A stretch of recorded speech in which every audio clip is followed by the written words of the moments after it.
The dawn of January 12th.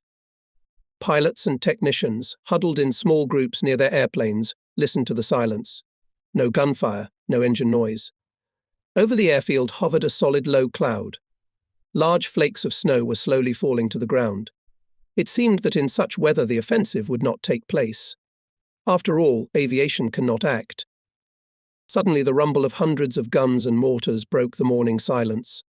The airfield was located near the leading edge, and it seemed that the shooting is at the edge of the airfield. After a short time the artillery fire subsided. What does this mean, I thought, being at the airplane among the pilots? I had previously heard the artillery preparation. It was conducted, as a rule, for an hour or even more. And here it was so short. It was the first time. Half an hour passed. And again the mighty rumble of thousands of guns and mortars ripped the sky. Our front commander is being sly, I thought. The tornado of fire and bursts raged for almost 2 hours, destroying trenches with manpower, defensive fortifications and military equipment of the enemy, his nearest reserves. The artillery preparation ended when it was already quite light. We were ready to take off, but the weather was clearly not on the side of aviation. Clouds as if pressed us to the ground. According to meteorologists, the clouds hung 100 to 200 meters above the airfield, as well as in the area of the breakthrough. In such conditions, the appearance of large forces of enemy aircraft over the front line was also impossible. Could act only single aircraft or small groups of attack aircraft. However, there was a call from the headquarters, the order to fly large groups of fighters to cover the advancing troops. Realizing the complexity of the meteorological situation, I decided to send on patrol groups consisting of links and pairs. The first to fly out should be Zerdev's squadron of experienced pilots. Before the flight I give instructions to patrol under the lower edge of clouds over our troops. Do not go to the rear of the enemy. You'll run into anti-aircraft guns. At such a low altitude they'll shoot you down. Yes, comrade commander. Zerdev answers cheerfully.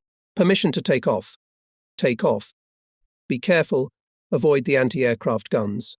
Warned again. The four took off and immediately disappeared behind a wall of fog mixed with snow. I felt uneasy. I decided to wait on the airfield for the return of the group.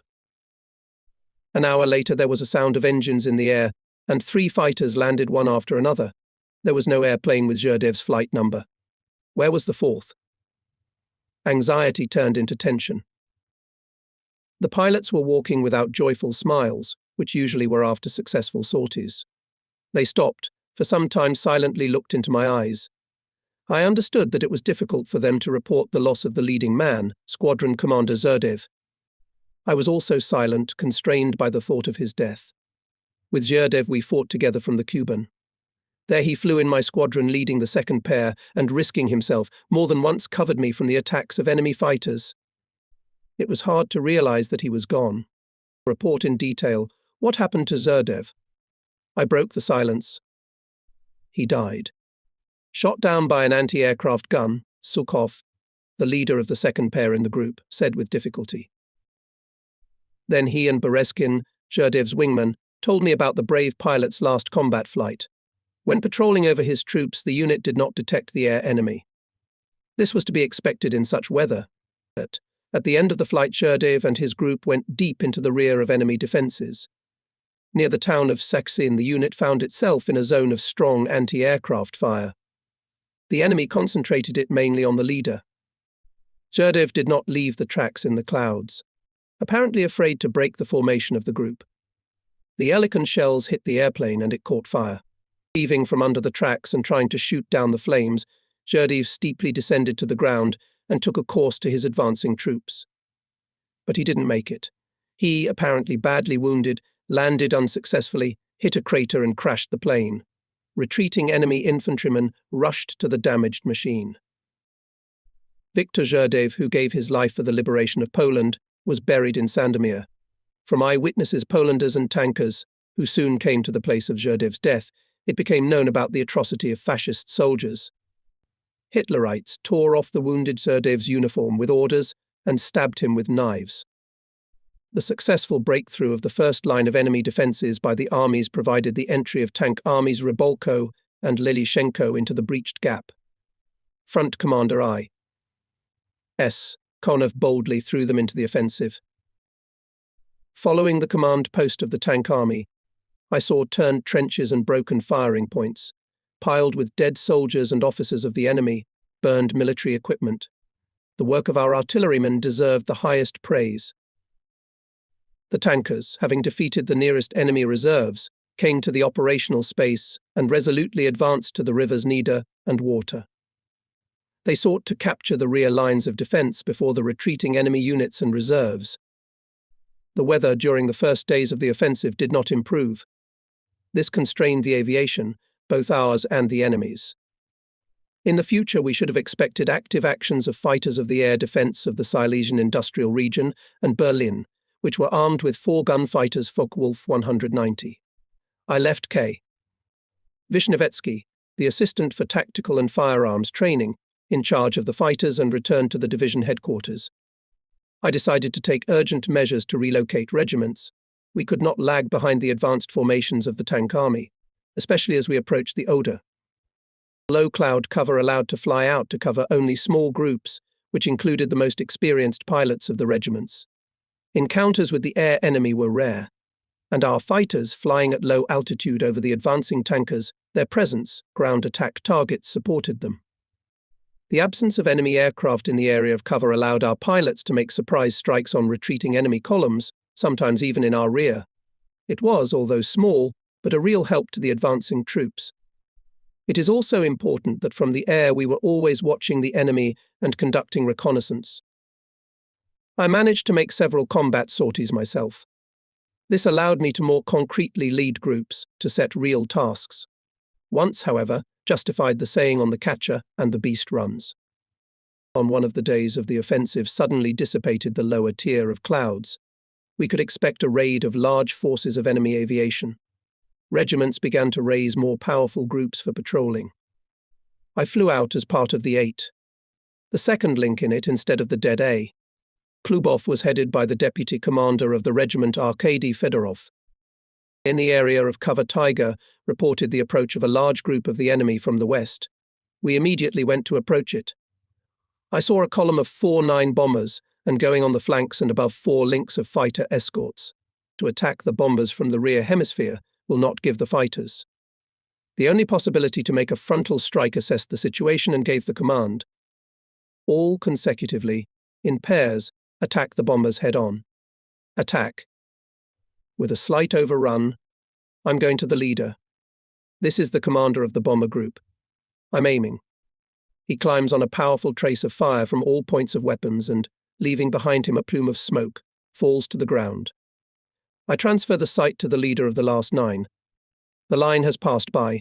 It is difficult to hit the target when skipping.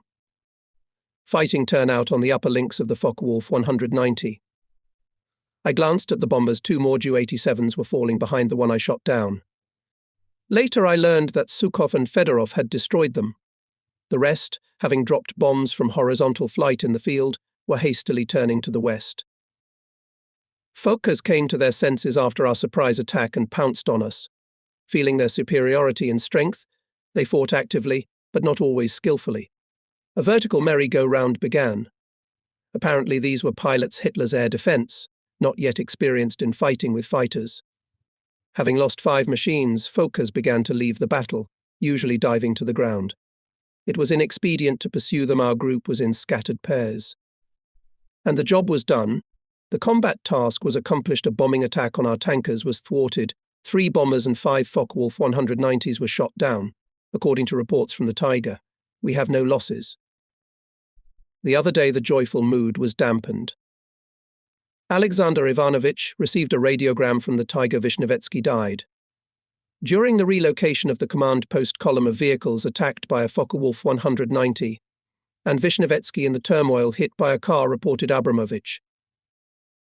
As if fate is pursuing, I said. Next to joy there are also misfortunes. This is peculiar to war, and you, Alexander Ivanovich, should fly to the control center. The news about the capture of Sestokoe by the tankers. They'll be ready to receive our fighters at the airfield by midday. The regiments must fly there today. There will be those who like to take it first. We're already starting to fall behind the tankers. Tell the regiments to prepare for the relocation. I'll fly out there with my team right away. Don't delay in relocating the headquarters.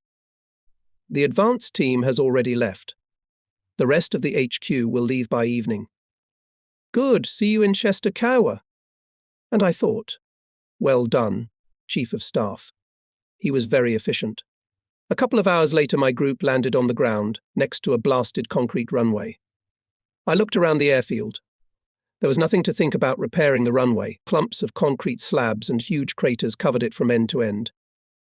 Having organized the control of arriving planes, and having determined the place of parking of regiment's planes, I went to say goodbye to Konstantin Vishnevetsky.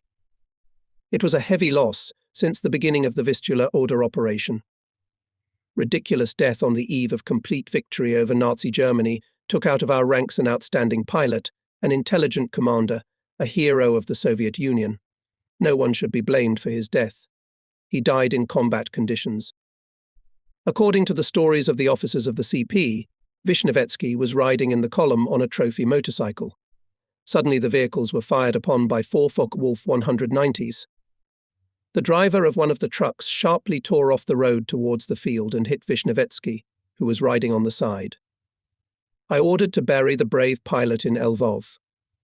The pilots and officers of the division headquarters who flew to Czestochowa bid him farewell. All military honours were given to the glorious son of the fatherland. Early in the morning, our divisional CP left to catch up with the corps of the tank army of General P.S. Rybolko, which had gone ahead. They were rapidly advancing on Jelz and Breslau. Soon they overtook the command post of the tank army and began to advance together with it. Immediately after the liberation of Jelz to Rybolko arrived Front Commander Izkonov. With him were other generals, including the commander of the Air Army Ser Krasovsky. After the meeting, having found a convenient moment, appealed to Stepan Akimovich, asked to relocate the division to the airfield in Elsa. I won't allow it. The Ilias will be stationed here. You've already seized the airfield in Czestochowa. I was going to land attack planes there. Comrade Commander, the division is more than 100 kilometers behind the front line of the tank army. In the battles on the Oder and for Breslau, we won't be able to reliably cover the tankers. And the weather is improving. Rybolko will not take Breslau. He'll go south, along the Oder. We have to cover his movement into Silesia. Then we'll see what to do, where to relocate. It's clear. We'll try to protect the tankers from enemy aircraft. That's another matter. Having boldly turned the tank army to the south, Konov strove to reduce the losses of troops during the liberation of the Silesian industrial region, to avoid fighting in the cities, among the factories with reinforced concrete and brick buildings. And most importantly, to preserve this important industrial centre of Poland from destruction. It was a clever and far-sighted decision. The approach of the tank army from the west, this decisive manoeuvre, he threatened to encircle the troops of the Silesian grouping and forced it to hastily withdraw in order to break the Hitlerite formations on the open ground. Our division did everything to protect the army of General P.S. Rybolko from air strikes, to give it the opportunity to advance rapidly along the Oder. After the arrival of brigades from Opeln, I was ordered to switch to cover the 5th Guards army of General Azhadov, who seized the bridgehead behind the Oder. Arriving at the CP of this association, I reported to the commander about the task. Azhadov familiarized me with the situation, emphasized the need to reliably cover the troops on the bridgehead, as well as the crossing of the Oder. This army included corps known from Stalingrad, commanded by Generals Baiklanov and Rodimtsev. We deployed our command post near the river on the barrier dam, next to the control center Baiklanov. Contacted by radio with the division headquarters and set regiment's combat tasks. Soon over the crossing appeared over the 8 of our fighters. It led to Svetkov. Ours arrived in time, when on the approach to the area was detected a large group of U-87 dive bombers and fighters, Focke-Wulf 190. Svetkov, I'm Tiger. Bombers with Fokkers are approaching the bridgehead. Strike group to attack the bombers, the top 4 to restrain the Fokkers. Let's go. A swift blow of our group of fighters and 2 bombers and 1 FV-190 fell into the Oder. 2 parachutists were whirling in the air. They descended in the location of our troops, on the bridgehead. Again in the air rumbled lines of guns and machine guns. Bombers, not reaching the crossing, hastily dropped bombs and turned to the west. Soon another Fokker crashed into the ground. The rest were flying away from the battle. One of the enemy fighters, apparently confused in fright, dived toward our CP. Svetkov was chasing him. Svetkov's line hit not only the enemy machine, but also crumbled the dam near the CP. The hit Fokker tried to turn around and go behind the Oder, but our pilot drove it into the ground with the second line. On the embankment, behind the dam, gathered up to 50 soldiers and officers. They were closely watching the air battle, listening to my commands to the fighters. The air battle is over, a respite. Suddenly shells whistled overhead, explosions in front of the dam, among the houses where Baklanov's CP was located. German artillerymen, apparently, spotted us and were shooting. It was not safe to be on the dike. We were taken in the fork of explosions. But the dignity of the commander did not allow us to leave. The situation diffused Adjutant Baklanova. On behalf of the commander, he asked to leave everyone behind the dam, passed the invitation to come to him for breakfast. The reason is good and timely. I hear the voice of one of the officers of the CP, without breakfast cannot fight. I ordered everyone to go downstairs, out of sight of the enemy. I went to the commander himself. Baklanov met me with an angry reprimand. Why did you all climb up the dam and loom there? Because of you, we were left without breakfast. The kitchen's wrecked, the cook's wounded. We'll have to eat canned breakfast. I apologize. But it's very convenient to watch the air from the causeway. Breakfast went without hot food, and that was my fault. From the commander's control post, I was informed that downed fascist pilots were delivered there, and I was asked to come for their interrogation. I left immediately. It was important to hear the enemy's opinion about our actions, to get new information about the enemy's air grouping. The first to arrive was the pilot from the downed Focke-Wulf 190. He immediately stated that he would not testify, motivated by the fact that he was a member of the fascist party since the early 30s. He was a hardened enemy, a convinced Nazi. Then they brought in a major, the commander of a group of bombers. He willingly gave comprehensive answers to questions, reported a number of important and interesting information. It turned out that he and the other pilots of the bomber group were instructors at the aviation school in Brno. The school, as well as others, was disbanded and all pilots were sent to combat flying units, and the technical staff to infantry troops.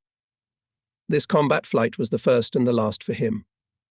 He frankly complained about the shortage of flying personnel, especially experienced pilots with combat flying experience.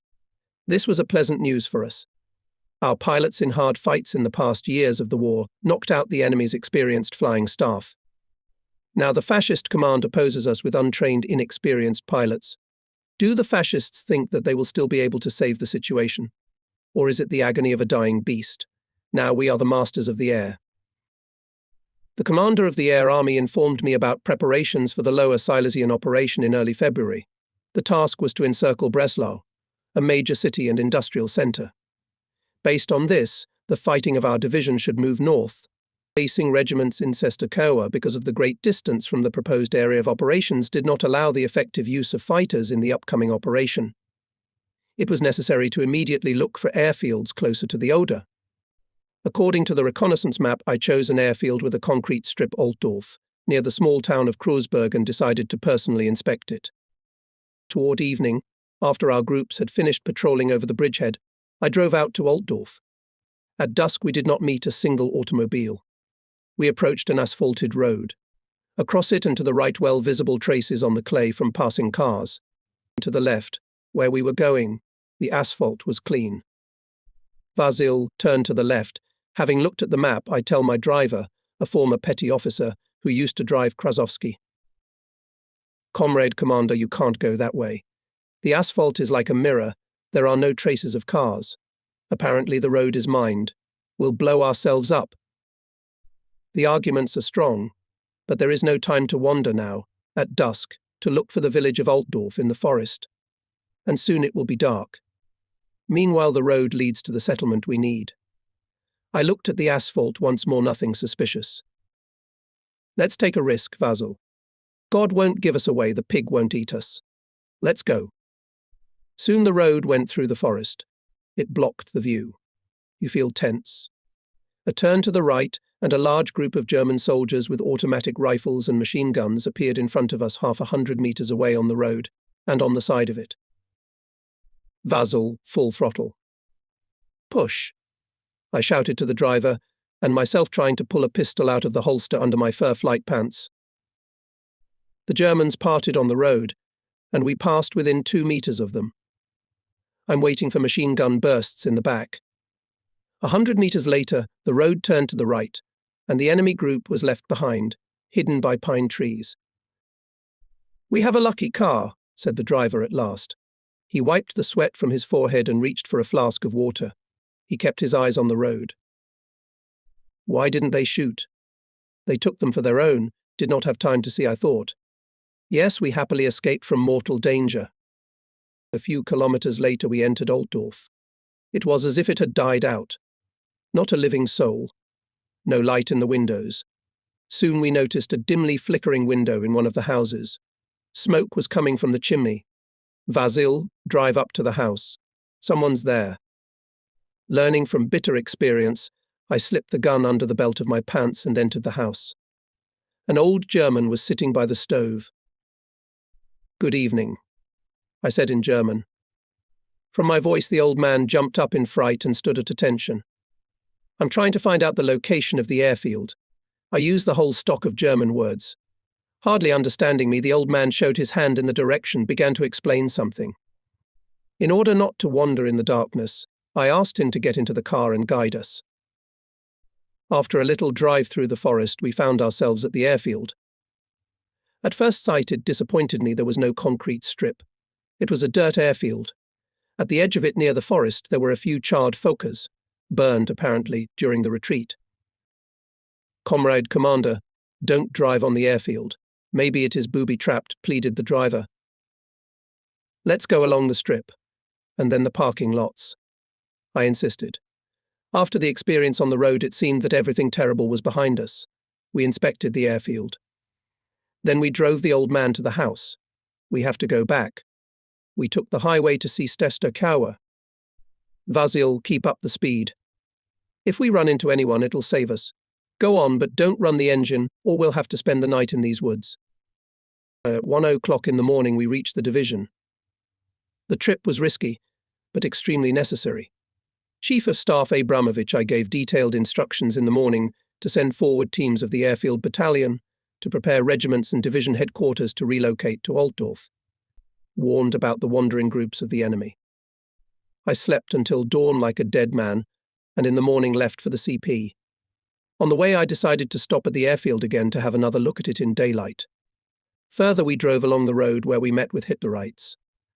We saw 3 burned trucks, killed and half-dressed soldiers.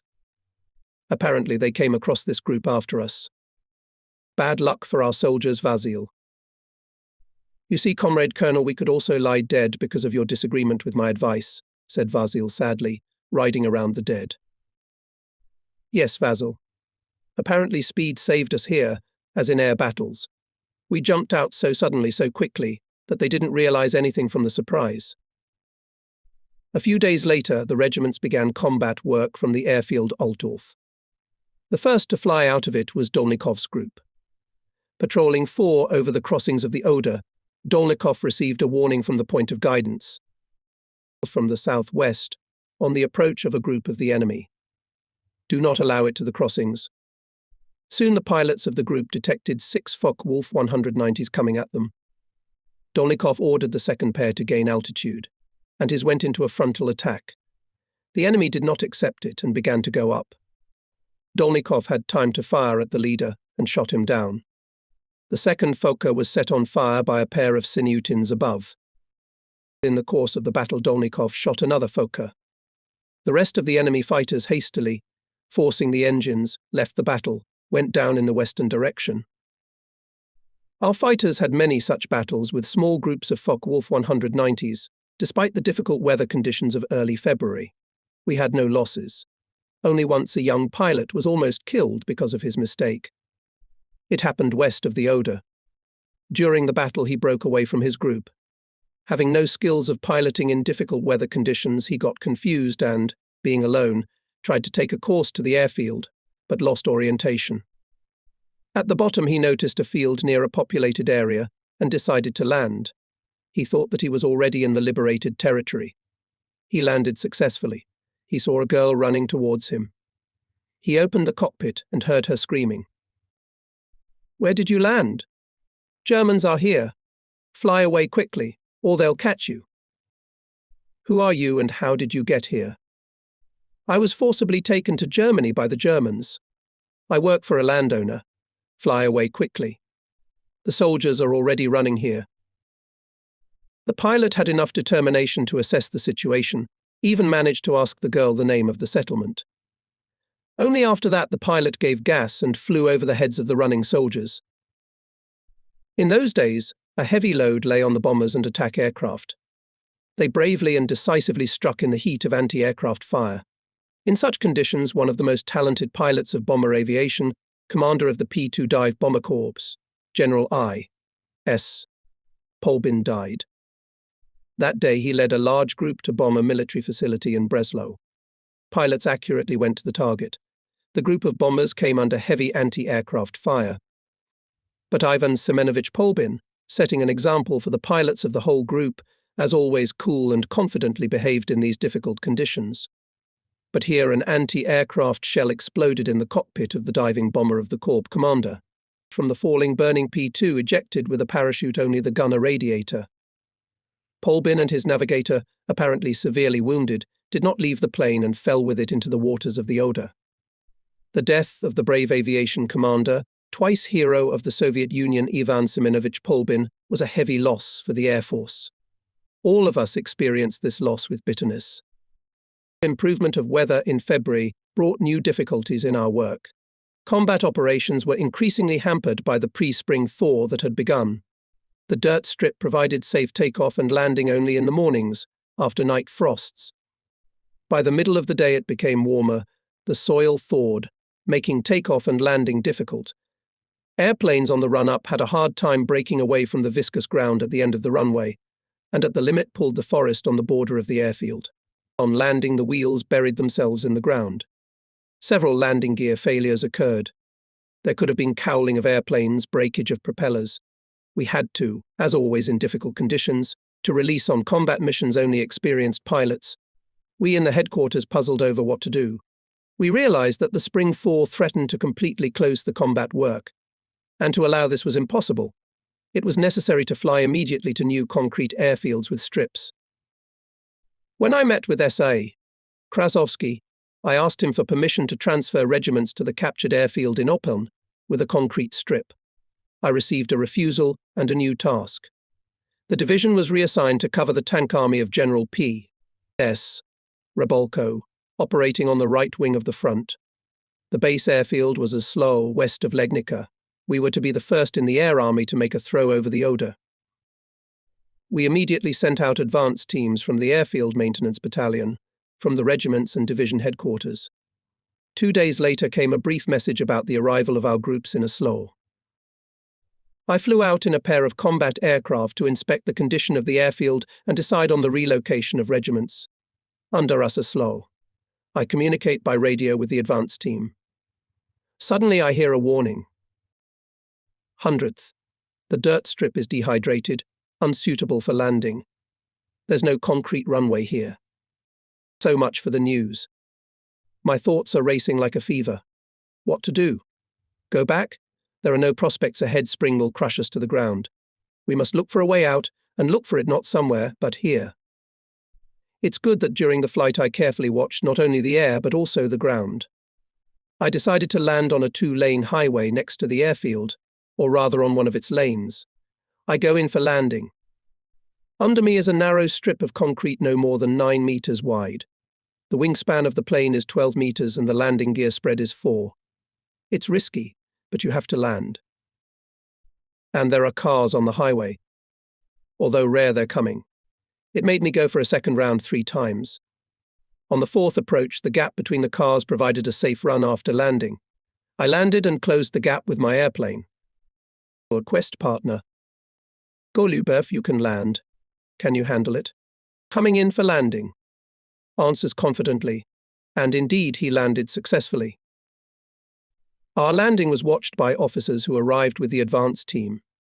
Soon a car came and I went to inspect the airfield. The dirt strip was in poor condition. Thoroughly discussed the situation and made a decision the regiments to land on the highway. It was not easy, there could be serious breakdowns of airplanes. However, there was no other way out, we had to take a risk. Reasonable risk is a companion of victory. And in the future it justified itself. We successfully covered General Rebolco's tank army from the air, saved tankers from Focker's assaults more than once. Immediately the work boiled over. The soldiers of the battalion made a bypass road around the new airfield, dragged large transport gliders, made barricades of them under the crossing bridges at the ends of our improvised runway. On the outer sides of the barricades we put shields labelled mines just in case.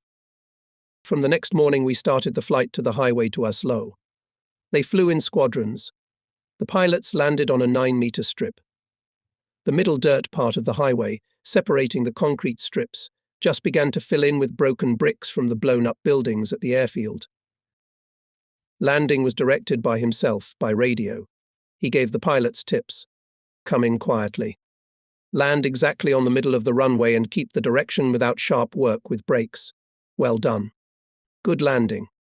Before the bridge, turn right on the concrete road. By the middle of the day, more than 120 planes landed on the road. Not a single departure for the second round, not a single rough landing or breakdown. I think that in the history of aviation has not yet been a case of landing combat aircraft on the road width of 9 meters. And here a whole division landed. This was dictated by the combat situation. The pilots understood it and acted skillfully and coolly. Such a landing contributed to instilling courage in the flight crew. Courage, skill and risk are character traits inherent in a true fighter. Confident relocation to this airfield showed the presence of these qualities in the flying staff of our division. I believed that with such pilots can do wonders.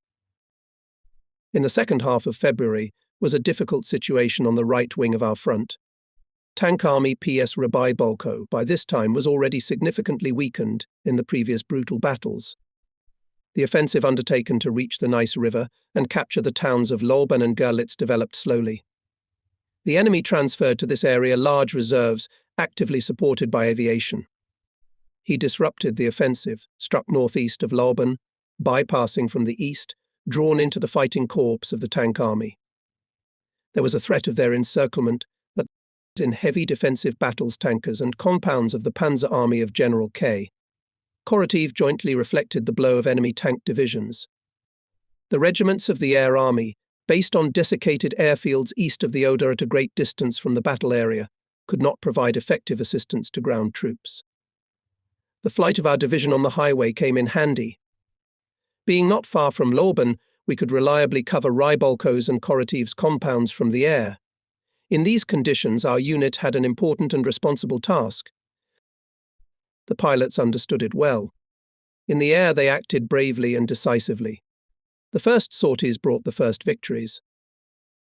Sukhov's 4, patrolling in the area of fighting, was pointed at the Focke-Wulf 189. He was scouting and adjusting the fire of his artillery. Sukhov, west of you at an altitude of over 1,000 meters frame, followed the order from the command post. I see it. Attack, immediately responded the group commander.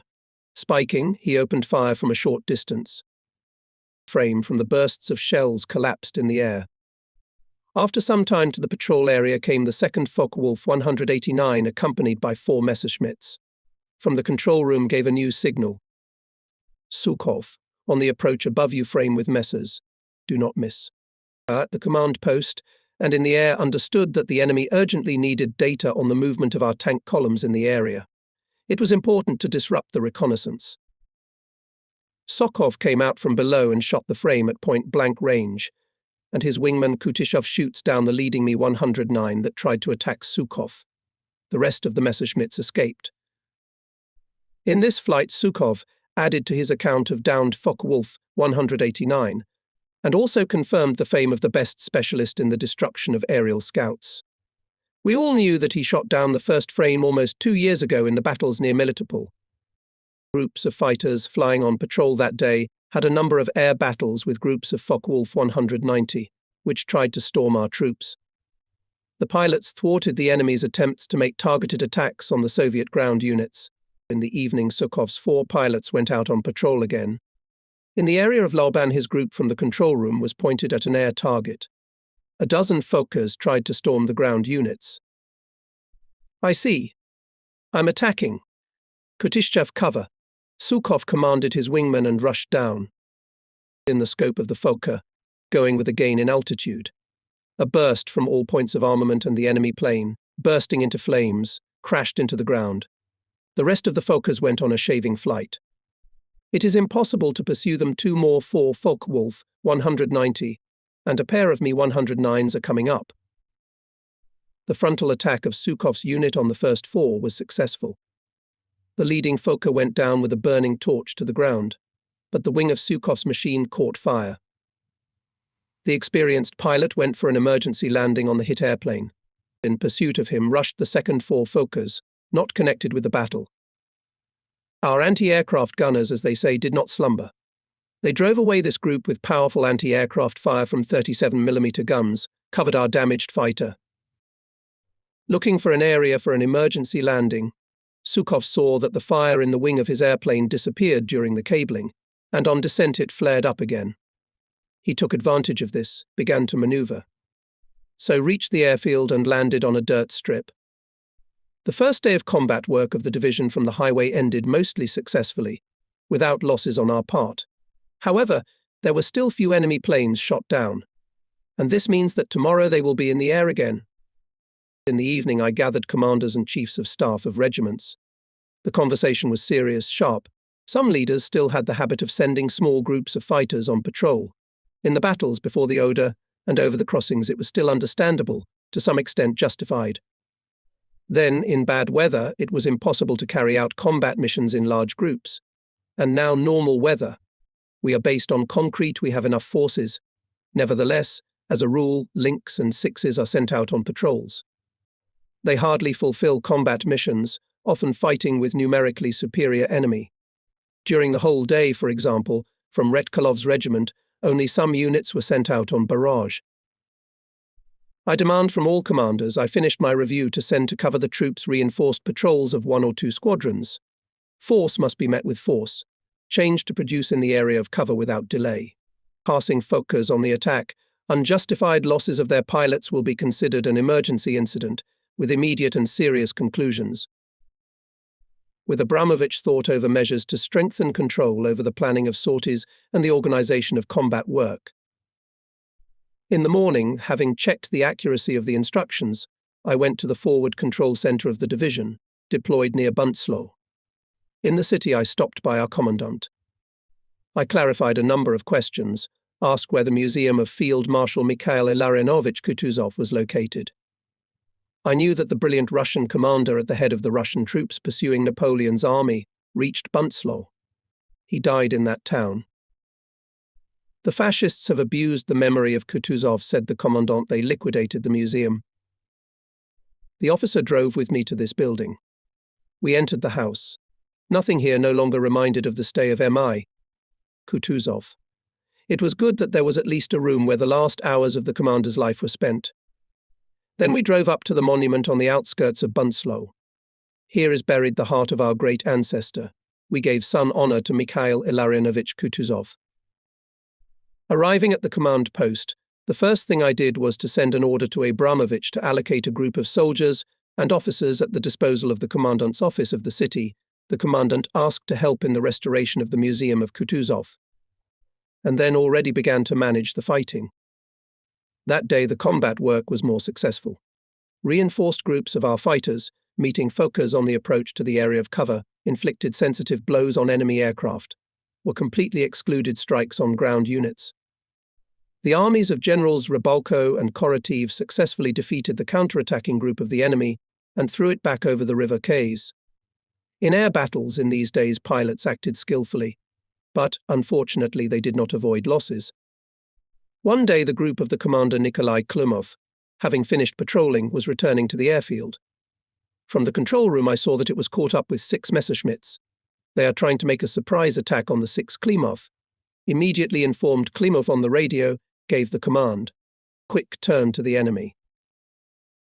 I could clearly see how our group vigorously went into a frontal attack. 5 Main 109 did not accept it and fell aside with a gain of altitude.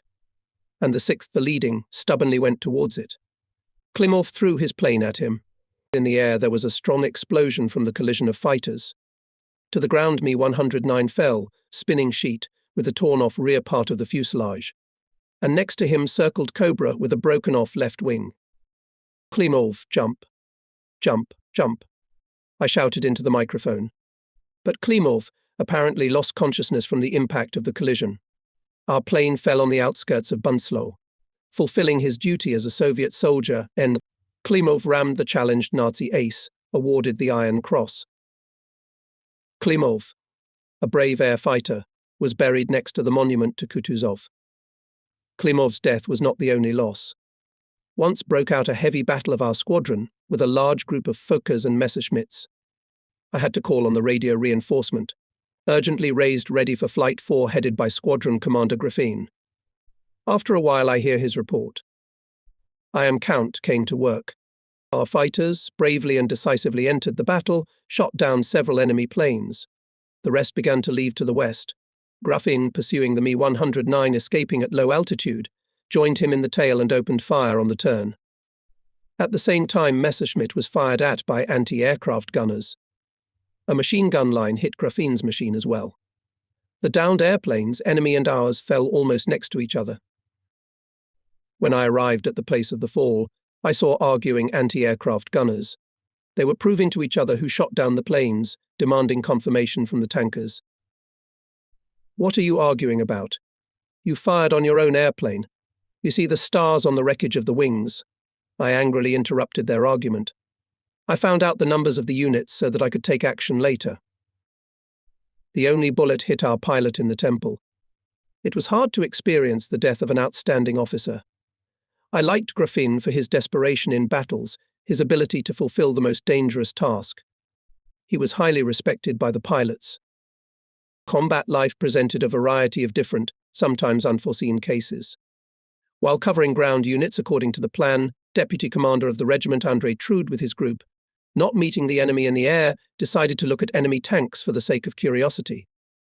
He descended to a low altitude and found himself under heavy anti-aircraft fire from the enemy. The airplane was seriously damaged. Labour still managed to reach his troops. He landed on his belly. When I learned about it, I immediately left the CP to the division. I met Andrei Trude already at the airfield, where he was brought on a motorcycle by a tanker. With a bandaged head but with a look of victory on his face, he appeared before me. "Comrade Division Commander, Captain Trude made an emergency landing on an airplane hit by anti-aircraft fire and arrived at the regiment. The airplane is badly damaged and cannot be repaired," he reported. I see him smiling. I was so angry. "I guess you expect me to praise you for your dashing cleverness. It's not heroism, it's stupidity. You almost got yourself killed, lost your warplane. Why did you have to go down over the enemy, into the anti-aircraft gun zone?" I wanted to get a better look at the German tanks, so to speak, in real life, so I descended. "I'll punish you severely for your stupidity," I threatened the captain. Then the cheerful smile disappeared. His face became sour. Let him think I decided there is still a lot of this reckless luck in him. All these cases led to sad reflections. It was necessary to work out measures to eliminate the appeared in the flight staff this lightweight attitude to the enemy on the threshold of our victory, 100 kilometers from Berlin. I devoted the next meeting with commanders and political officers to these problems, conducted a number of serious measures and our political department. We all realized that we cannot for a second to lose vigilance, alertness in action. We tried to make every pilot feel these feelings, act decisively and cautiously, reasonably and boldly. I was sure that only a combination of such qualities and gives birth to a real warrior, with a hot heart and steady hands, sober mind. It's a paradox. Pilots, knowing themselves in battle, began to act more boldly. There was a reasonable boldness, boundless confidence in themselves, in friends, in technology. They boldly went on the attack against the enemy, imposed their will. This confidence affected the appearance of the pilot. The calm dignity of an air fighter, capable of performing any task, gave nobility to the external features, the whole appearance of our pilot. And at the same time, there will be some recklessness, unnecessary dash in battle, sometimes some childishness. Every such breakdown means casualties, loss of equipment. Soon there was a short lull. In free time from combat sorties, flight staff regiments went to the Museum Kutuzov. Workers of the commandant's office have already done a lot to restore it. In the room where the commander died, there was an old iron bed, simple furniture, and stands with books dedicated to the military activities of Mikhail Ilarinovich. Everything was modest to the extreme. Kutuzov did not like luxury, especially in a combat situation. On one of the March days, there was a rally at the monument to Kutuzov. During the laying of wreaths over the monument at low altitude passed a squadron of our fighters under the command of Trofimov. It saluted by firing guns and machine guns in honor of our great ancestors. We paid tribute to the patriotism and bravery of Russian bombardiers. With battles, they passed along this road. On it we, their descendants, are going to Berlin.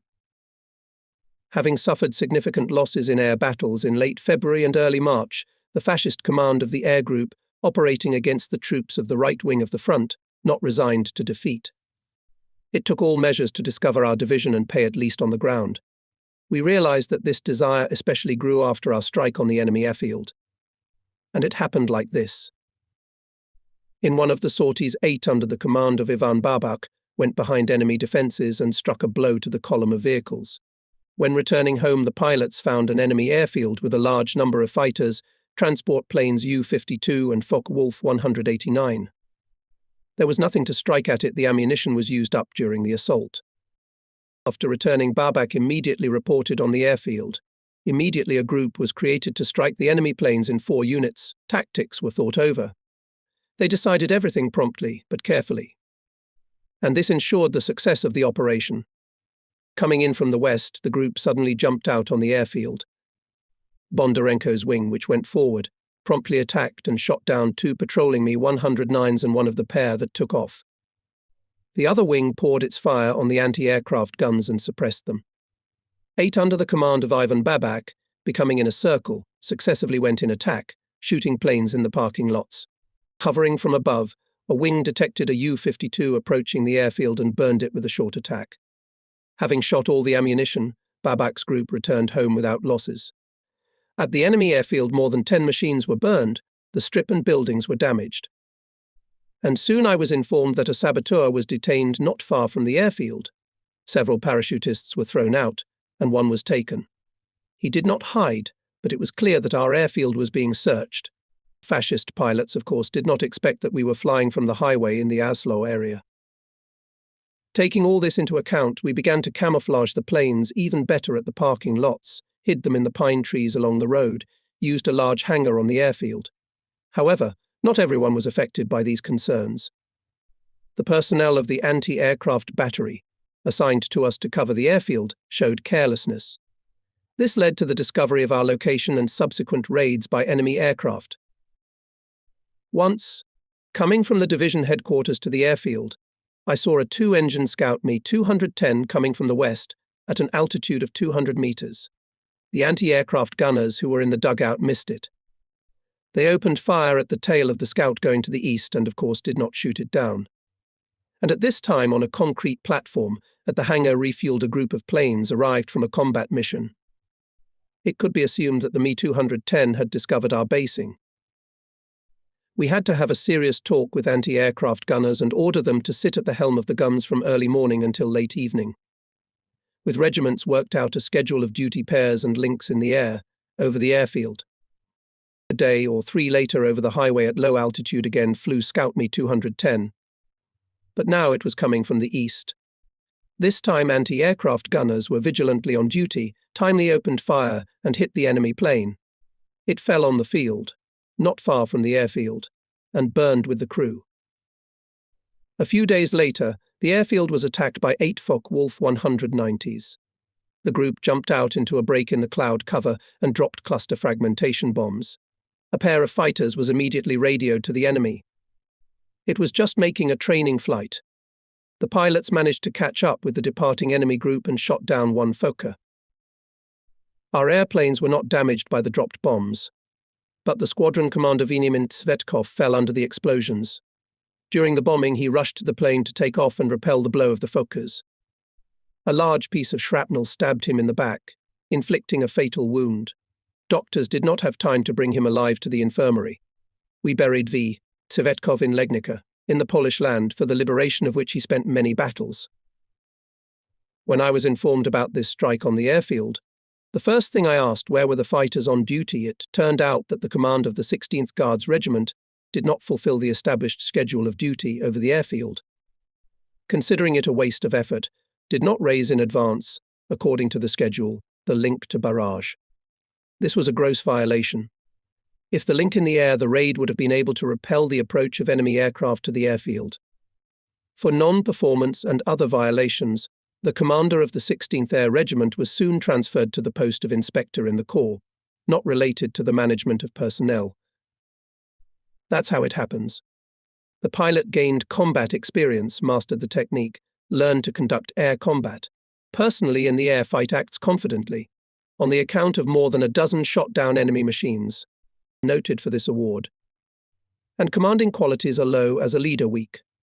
Apparently, to bring up these qualities, it is not enough to be only brave and skillful air fighter. It is necessary to develop responsibility for subordinates, strictly ask and be demanding first of all to himself, deeply and self-critically assess their actions, develop the desire to analyze events, to try to anticipate them. The commander is given a lot of rights, and even more is asked of him, and the higher he is in his position, the greater his responsibility, and in combat conditions especially, because it is a matter of life and death, of victory and defeat. Performing combat tasks, practicing bombing and shooting at the range, we expected new raids on the airfield, constantly kept in the air a link or a pair. We took other measures. At the range created a false airfield, placing there German transport gliders. All this helped. A few days after the first raid over the airfield again appeared a group of Focke-Wulf 190. Using the same method of attack, Fokkers jumped out into the window of clouds and dropped bombs on gliders on our range. Not a single bomb fell on the airfield and the highway along which the troops of the Second Army of the Polish Army were advancing to the front. Barraging in the air, a fighter wing immediately attacked the enemy group and immediately shot down 2 Fokkers. The rest, without taking the fight, disappeared into the clouds. The downed German pilots descended on parachutes to the highway, to the location of the Polish column. I jumped into the car, drove up to the place where the parachutists landed. I see a Hitler pilot lying on the highway surrounded by Polish soldiers. Who killed him? Wow! He killed himself. As a wounded man, he parachuted down to the car, and from there he fell on the asphalt and broke his head, explained one of the Polish soldiers. And where is the second parachutist? In the staff car, under interrogation, with the commander of the Polish unit agreed immediately. Please hand over the pilot to us. We shot him down. His data is very important to us. At the division headquarters, the prisoner said that he was from the same airfield the Babak's group had stormed. They came to avenge for downed and burned planes, for lost pilots. Why did they drop bombs on gliders on the field near the airfield? I asked the prisoner. It seemed to us that these airplanes bombed on us, and your pilots, who were in the air, did not let us storm the runway of the airfield. It was, of course, pleasant that our camouflage measures and duty over the airfield in the air foiled the plans of the fascist command, saved combat aircraft and personnel. We did not give up patrolling over the airfield in the future, even with the receipt of a new, additional task. And it was not easy. We were informed that, according to intelligence, a group of German movie reporters headed by Goebbels himself were going to leave for Lorban. They decided to film the destruction in the city and make a chronicle movie called Atrocities of the Red Army. They were preparing a false propaganda to raise the spirits of German soldiers and to frighten the German population. We were ordered to watch the roads to Görlitz and Lorban, to shoot all vehicles passing there.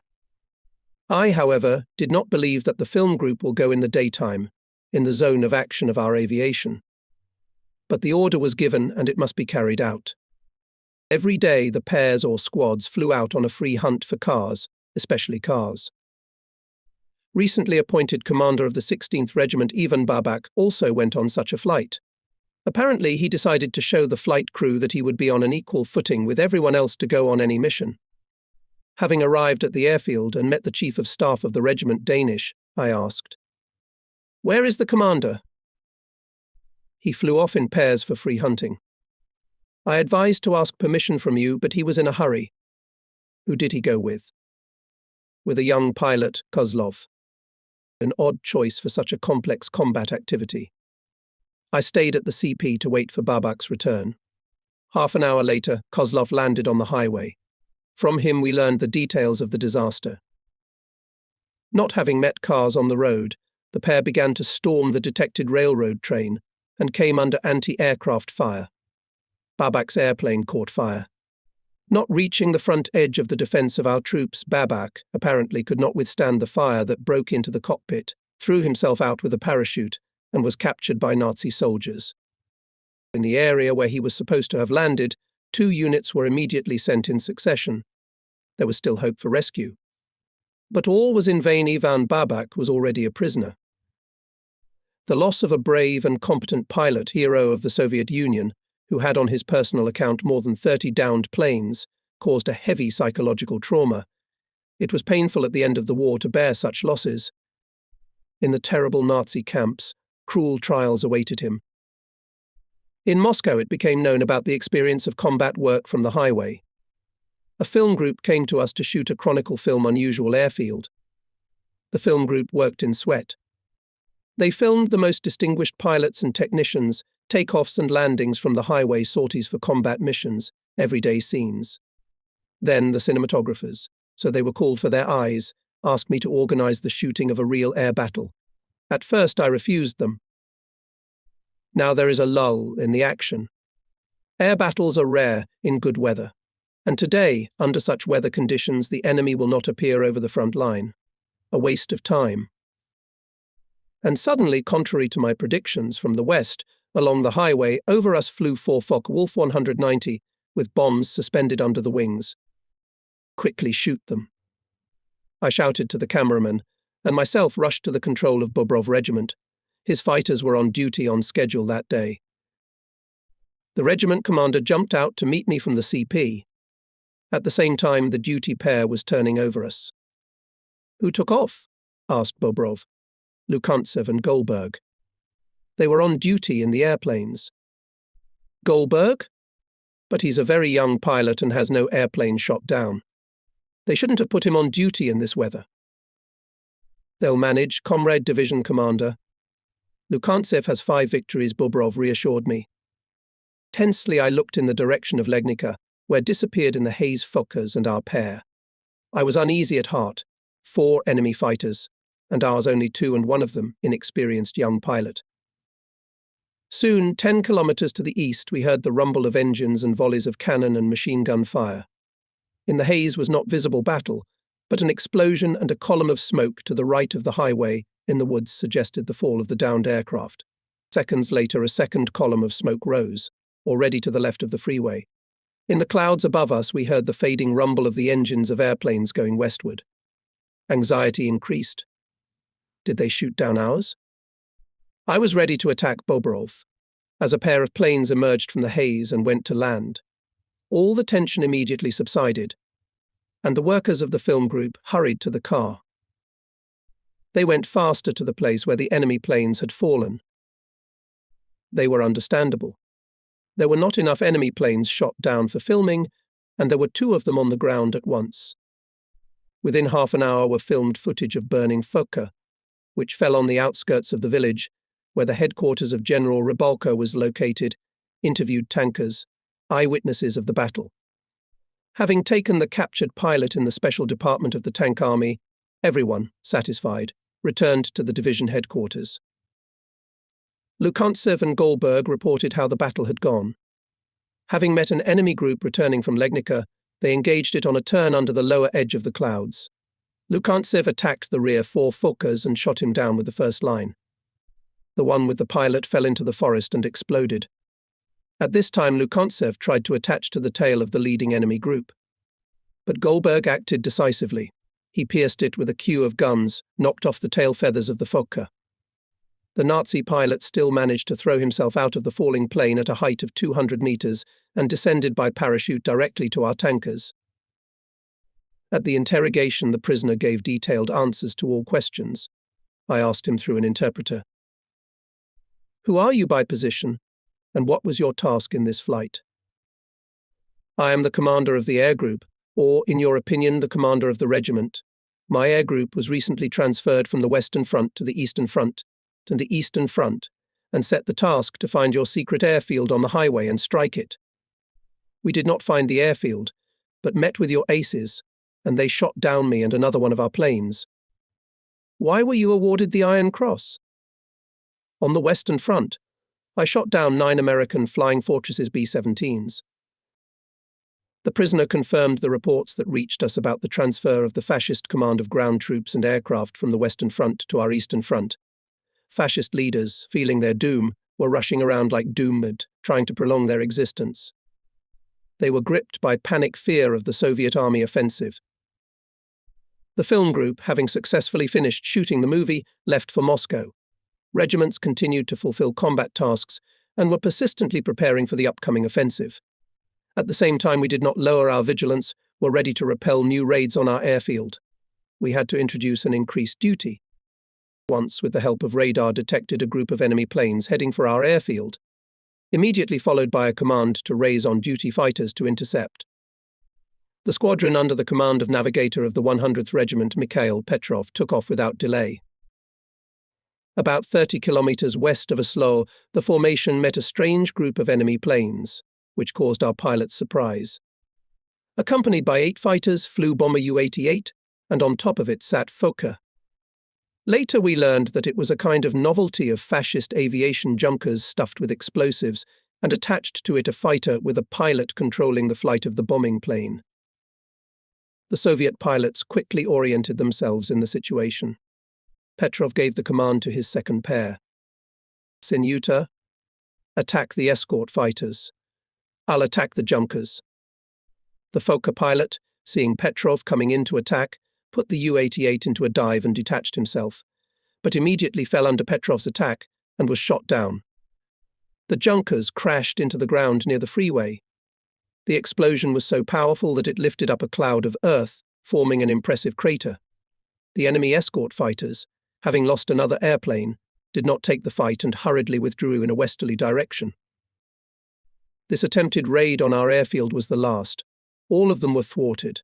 The enemy aviation lost 8 airplanes and 10 pilots. In our division there were no losses.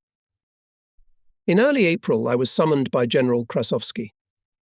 In the headquarters of the Air Force begins to work out plans for the use of aircraft in the Berlin operation. "I want you to fly with me as a consultant on fighter aviation." "Thank you, Comrade Commander, for your trust." Ready to fly. On the way to Moscow, we passed over Warsaw. The capital of Poland lay in ruins. Not a single whole building could be seen. My tongue was cursing the fascist monsters. Warsaw remained in my memory for many years. At the meeting of the Air Force Command, I had to be only one day, when they discussed the principles of the use of fighter aircraft in the upcoming offensive operation. Krasovsky had to stay in Moscow. The commander allowed me to fly to Novosibirsk for one day. I carried my daughter in my arms for just a day, experiencing paternal joy for the first time. I did not want to part with her, with Maria and her mother. But there was still war, and it was necessary to finish the fascists. I returned to Moscow by special flight on Li-2 without delay. We flew to the front at the Opeln airfield. There was something to be surprised here. Hundreds of airplanes of all types, continuously interfering with each other, took off on combat missions, hastily landed. To my colleagues, Gorigliad and Krukov, at one time I offered suitable strips on the highway. But they did not follow my example, arguing that the spring thaw was coming to an end. Probably they were right. April was taking its toll. Dirt airfields quickly dried up, providing work from them as fighter units and bomber aviation.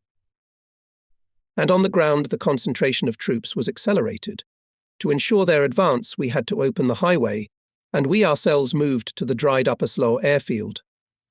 Continuously day and night moved along the highway columns of units, vehicles with ammunition and fuel, artillery and tank formations. Huge forces were accumulating for a powerful all-destroying blow to the enemy on the Nisi and Spree. In these days, covering the areas of concentration of front troops, we saw from the air packed with units villages and woodlands. The soul rejoiced from the consciousness of our strength at the finish of the war. There was no doubt that the enemy defence would be crushed, although the enemy spared no labour to strengthen it. He concentrated a large group to, if not to disrupt, then at least delay the capture of Berlin. We realised that the last battle will be brutal. Fascist leaders will make any sacrifices to delay the hour of retribution for the blood and tears of millions of Soviet people, for the destroyed towns and villages. On the eve of the offensive, our compound in its entirety relocated to the Neisse River to a field site near the village of Barrow. In the regiments and at the division headquarters there were party and komsomol meetings. At them the soldiers discussed their tasks for the coming period. We were looking forward to the time C and were ready to fulfill the combat tasks set by the commander of the Air Army, General Krasovsky. Early morning on April 16th. Flight crew, gathered by crew at the aircraft parking lots, waiting for the command to take off. There is a wary silence. Everyone listens silently, looking impatiently to the west. The last assault is about to begin. Berlin is ahead. Suddenly the air shook from the volley of thousands of guns, from the bursting of shells and mines. This deafening roar heralded, as always, the beginning of the offensive operation. The silence was gone, and with it went the tension of waiting for the battle. There were exclamations among the pilots. Here give the artillerymen a light to the Krauts. They are pulling them out of their hiding places. With such a fire, now the fascists will feel like the sky. Rockets in the sky. It's time for our division's action. The first squadrons went to cover the combat areas of our troops from enemy air raids, and the artillery cannonade continued. At that time a growing rumble in the air made all of us look up. Over the airfield to the west went in columns of hundreds of bombers. They were escorted by fighter planes. We knew they would strike at the most important objects deep in the enemy's defences and its reserves. An hour after them, to the front edge of the front stretched groups of Ilov. From the control centre gave a command to our pilots in the air. Do not allow any enemy fighter to the Nisi. The humpbacks are working on the river. Understood. There's no enemy in the air yet. We are searching. Transmitted the commanders of fighter groups. Today the pilots of the division have a special task to secure the actions of Ilov, putting over the Nisi smoke screens on the front of several hundred kilometers. It was necessary to blind the enemy at the front line of defense, disorient him, hide the place of forcing the river by the main forces of the front. The artillery preparation, which had been somewhat hushed after the smoke screens had been set up, rumbled again in full force. Artillery supported the crossing of advanced units and formations on the opposite bank of the river. Having forcibly crossed the water barrier, the compounds of the general armies and advanced tank brigades successfully broke through the first strip of the Nazi defence and were advancing to the second. In the evening, the main forces of the tank grouping of the front began to enter the breakthrough. In this operation, our division was to cover the tank army of General D. Lushenko. Two divisions of our Air Corps, Goregliad and Kryukov, protected from the air tank army of General P. S. Rabolko. We took into account the experience of previous battles, did everything to interact more quickly and clearly with the tank brigades. Our forward control under the leadership of recently appointed Deputy Division Commander Lieutenant Colonel Rodionov crossed the Nisi with the main forces of tankers Lelushenko. He took over the management of the actions of fighters on patrol. Oleg Makharovich Rodionov skillfully coped with the duties. It was felt that he had accumulated extensive experience in directing the actions of groups of fighters from the ground, and he had no shortage of combat practice. More than once he led groups on combat patrols, to attack ground targets, spent a lot of air battles. For his exploits he was awarded the title of Hero of the Soviet Union. In the air was complete domination of our aviation. Enemy pilots made attempts to break through to the area of fighting in small groups, tried to make assault strikes on our rapidly advancing tank troops, which were unstoppable, torn to the third line of defense. But the Soviet air fighters were on the alert. Patrolling groups rapidly attacked Fokkers and Messerschmitts, and those, having failed to fulfill their tasks, went west. During the pursuit, managed to shoot down only a small number of enemy aircraft. In order not to return home with unspent ammunition, our fighters, having finished patrolling, struck at the retreating troops and enemy reserves. In the successful solution of assault attacks on enemy ground units played an important role in the training on the ranges, while still based on the highway. Not in vain, we then paid attention to the accuracy of shooting and bombing strikes on ground targets. Now, more than once we received information from the advanced tank units, which on the roads found burning Hitlerite equipment. On the third day of the offensive, tank grouping of the front broke through the third strip of the enemy between the towns of Cottbus and Spremberg, turned by the enemy into major defense nodes. Our units entered the operational space. The way to Berlin and Elba was open. Tank armies in a single impulse rushed to the northwest. The fascist command, realizing that a catastrophe was brewing, threw its last reserves of ground troops and aviation against the tankers of Generals Rybalko and Lelushenko. Groups of enemy fighter planes were desperately rushing to the crossings on the Spree to attack them. Air battles became fierce. Arrived in the morning to cover the crossings on the Spree, 8 Konstantin Sukhov contacted Rodionov at the forward control of the division. "I am the 50th, came to work. Report the air situation. In the area of coverage of the enemy is not possible his approach at low altitude, camouflaged by the haze. Search there." Carefully watching the background of the ground, smoky from the fires, Sukhov found 4 Focke-Wulf 190. They were heading for the crossings. Having warned the pilots of the group about the enemy, Sukhov attacked the enemy group from the side of the sun. A lightning strike from above and 3 Fokkers burning fall to the ground. The 4th is trying to go up, but there is a group of Bondarenko. Pilots vigilantly monitor the situation. Seeing that the Fokker rushed upwards, they attacked and shot it down. Just had time to deal with the 4. As to the place of battle, came to the 8 Focke-Wulf 190. Again followed attacks on Hitler's machines. Sukhov and Golubev lit 2, and soon Bondarenko and Dushanin 2 more aircraft. At this time, from the control room received a new message. "Sukhov, to you is the 3rd group of the enemy. Be attentive." Having ordered Bondarenko to fight with the 4, Sukhov pounced on the 6 Fokkers and a couple of Messerschmitts. They had already tried to attack the Ilov, storming the enemy's defense. A high-speed blow from above and 2 Mi-109s, leaving behind them a plume of smoke, crashed into the ground. Fokkers hastily hiding in the smoke, then at speed away in a westerly direction. Tense battle of our 8 with 20 enemy fighters is over. Shot down 10 enemy planes, their own losses are not. All this spoke of the increased tactical skill of our pilots, their ability to clearly fulfill their tasks. More accurate control of groups of fighters from the ground was also influenced. Combat tasks pilots performed with high dedication. Patrolling group of 10 fighters under the command of Major Kalachev, having finished barraging over the crossings, launched an attack on artillery positions on the outskirts of Spremberg. Powerful anti-aircraft fire Elikon did not stop them. They broke through the barrage and hit an important target.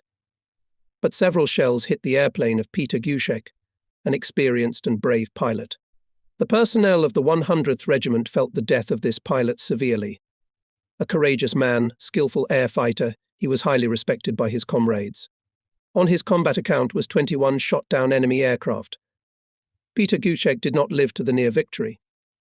The message about awarding the title of Hero of the Soviet Union to this brave fighter came to the division a few days after his death. General Lelushenko's tankers were rapidly advancing to Potsdam, bypassing Berlin from the southwest. We in the division headquarters closely monitored the operational situation, did everything to reliably cover our ground units from the air. It is necessary to take urgent measures to relocate regiments to the west. Otherwise we will lag behind the tank army, I said to the Chief of Staff. We carefully considered the options on the map. A good airfield was at Cottbus, but the city has not yet been taken by our troops. There is resisting a large group of the enemy. We need to look for a site, suggested one of the officers. And then we remembered that south of Cottbus pilots recorded the takeoffs of enemy planes. They found this place on the map, and an hour later an airplane went there to inspect the site. The report was positive. But we realized that the airfield would be close to the front. There could be complications. Still, I decided to relocate the regiments there. The first days were not very pleasant for us. Nearby continued fierce fighting with the encircled Cottbus group. Artillery shells of the enemy often exploded in the woods, on the border of the airfield. Airplanes could be damaged. And one evening I got a call from the Corps headquarters. There was a threat of a breakthrough counter-attacking group of the enemy from the Görlitsky direction, said the officer. I could feel the anxiety in his voice. Perhaps it is better for you to relocate east of Nisi. Once again, carefully analyzed the situation, the reality of this threat. If we redeploy, we won't be able to cover the troops. In addition, in the darkness, some pilots will not be able to find airfields or make a landing. This threatened to break down the aircraft and even disasters. And after all, we have their own forces to defend the airfield. I called the Corps commander. Alexander Vasilievich Utin listened attentively to everything, thought a minute. The conclusions are correct. You are a division commander, you are personally responsible for the subordinate units. You know better on the spot what to do in this situation. Act reasonably. I wish you success. We organized the defense of the airfield, put forward posts, strengthened surveillance. We equipped trenches, adapted buildings for firing. All this was done at night. The morning was spent in hard work, and by lunchtime it became known that the reserves of the front had repulsed the counterattack of the German enemy group, stopped it south of Spremberg, and later defeated. 2 days later were destroyed and surrounded in Cottbus enemy units. The danger of groups breaking out of the encirclement to the airfield was eliminated. The division continued to fulfill combat tasks, covering the tank army of General Lilishenko, going to Potsdam to bypass Berlin from the west. However, soon even this ground did not suit us. In this final period of fighting near the capital of Nazi Germany, from the commanders of all degrees, and especially from division commanders, constantly required reasonable activity, the ability to understand the complex situation, to properly direct the actions of subordinate regiments. I understood that the commander of a fighter division will properly direct the combat operations of regiments if he personally periodically participates in the performance of combat missions, driving groups, directly studying the tactics of the enemy. His combat sorties, personal participation in battles serve as an inspiring example for the flying staff. Of course, he should not turn into an ordinary fighter and miss the solutions to important issues of combat activity of the compound.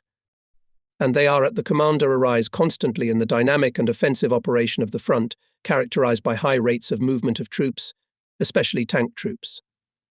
Introduced after the breakthrough of enemy defenses, tank armies and corps are rapidly moving forward, do not give a foothold to the retreating troops, destroy suitable enemy reserves. The depth of the offensive in the first days of the operation allowed the fighter aviation to successfully cover the tank formations from the pre-operational basing. However, when they went to the operational space, where the pace of the offensive was rapid, fighter aviation can lag behind, if not to look ahead of the airfield's basing. Therefore, one of the constant issues in the offensive, requiring a decision of the division commander, was the advancement of fighter regiments based on the ground and air situation, as well as taking into account the weather conditions. The great distance of fighter base airfields from the battlefield leads to an inevitable increase in the flight time to the area of covering the troops. In this situation, the time of patrolling in the cover zone is reduced. It is necessary to change groups more often, which in turn makes it necessary to send small parties on a combat mission. When meeting in the air with large groups of enemy aircraft, they are unable to successfully complete their task, fighting in unfavorable conditions. The separation of the basing of fighters from the advancing troops is especially unfavorable when acting in difficult weather conditions. And this is exactly what characterized the weather in the spring period of the final battles in Germany. There were times when the weather at the base airfield was difficult, with low clouds and poor visibility. It allowed to make sorties only by small groups of the most experienced pilots. At the same time, in the area of cover the sky is clear, no fog. This provided the enemy with the opportunity to fly large groups. It was in such conditions Bondarenko's wing had to operate. It was covering the tankers fighting southwest of Berlin. Bad weather did not allow to fly in large groups. We took off in fours. When breaking through the clouds, a young pilot, Vyacheslav Berezkin's wingmen broke away from the link. It was dangerous for him to go alone on the mission, or to search for the group. The time for his search was limited by fuel, because there was a flight to Berlin and patrolling. Therefore, the leader of the group gave the command to the young pilot to go to land. Only 3 airplanes came to the patrol zone. Bondarenko contacted Rodionov at the CP and requested the situation. From the control center, he was informed that there was no enemy in the air. His task is to scout the edge of the forest ahead and to report on the radio places of enemy assault guns, delaying the advance of our tanks. Bondarenko and his partner, leaving Berezkin alone under the clouds, descended to a low altitude and surveyed the terrain. They indicated the location of self-propelled guns and began to correct the artillery fire. At this time, in the area of cover under the clouds approached at an altitude of more than 1,000 meters, a group of 12 Focke-Wulf 190, with bombs suspended under the wings. It is clear that it is preparing to strike at our tanks. Rodionov immediately gave the command. Bondarenko, a group of Fokkers is coming. Gain altitude and attack. It was easy to give the order, but it took time to reach the altitude. A pair of Bondarenko clearly did not have time to intercept the enemy group before striking. In this situation, Vyacheslav Berezkin, who was under the clouds, was not confused. Despite the overwhelming numerical superiority of the enemy, he, camouflaged by clouds, went to the rear of the enemy group, and a sudden attack shot down one of the Fokkers. The others at first scattered and threw bombs into the woods. But then they saw that there was only one of our fighters. Fokkers began to turn around to attack. Berezkin went into the clouds, made a maneuver. He again jumped out of the clouds in the tail of the stretched enemy group, again followed a swift attack, and shot down Fokker fell to the ground. Continuing to skillfully use the clouds, Berezkin shot down and the third Fokker. And when Bondarenko's pair came to the height, the enemy group stopped the fight and went to the northwest. Our fighters were running out of fuel, and they could not pursue the enemy. Courageous and tactically competent actions of Berezkin thwarted the enemy strike on the tankers. The battle ended successfully, but it could have happened differently if the enemy pilots had been active. It is impossible to count in the battle only on luck. It is necessary to create favorable conditions for our fighters. For this purpose, we need an airfield located closer to the area of cover. We understood that we cannot passively wait for instructions from above. On the airfields captured by the advancing troops, the commander of the Air Army, say Krasovsky, landed units of attack aircraft and fighters to escort them. His actions were justified in conditions of weak activity of enemy aviation, and the ground troops required the support of Ilov. We decided to be active ourselves. I called Ledyshenko to the army headquarters, briefly told him about our difficulties. Asked to seize an air base southwest of Berlin, in Jutterburg. Tankers responded promptly. 2 days later, we were informed that the area of the base was captured by a tank brigade. Immediately sent their advanced teams of the 104th Guards Aviation Regiment and Airfield Maintenance Battalion. Decided myself to inspect the airfield at Jutterburg the next day. In the morning, I gathered regimental commanders to give instructions in advance on the order of their actions in my absence. Suddenly, a car with my deputy O.M. Rodionov arrived. "What made you leave the CP and come to the division?" I asked him. "I came to coordinate with you our further actions. Now began heavy fighting with the 12th Army of Wenck. From the prisoners learned that it was removed from the Western Front by personal order of Hitler and set the task to make their way to Berlin. Tankers, reflecting the offensive of this army, asked to cover them. I believe that the reliable fulfillment of this task will ensure the basing of our regiments at the airfield Jutterburg. It has recently been occupied by tankers. It's clear. That's what we're doing now. I'm going to leave for Jutterburg. You stay in Cottbus for me and direct the regiment's combat work. Comrade Commander. Let me go to this airfield. It's on my map, and I know the roads to get there. I won't be able to command here. I don't know regimental commanders and many pilots yet. It will be better if I go to Jutterburg." Rodionov spoke convincingly. It was felt that he had thought everything through in advance.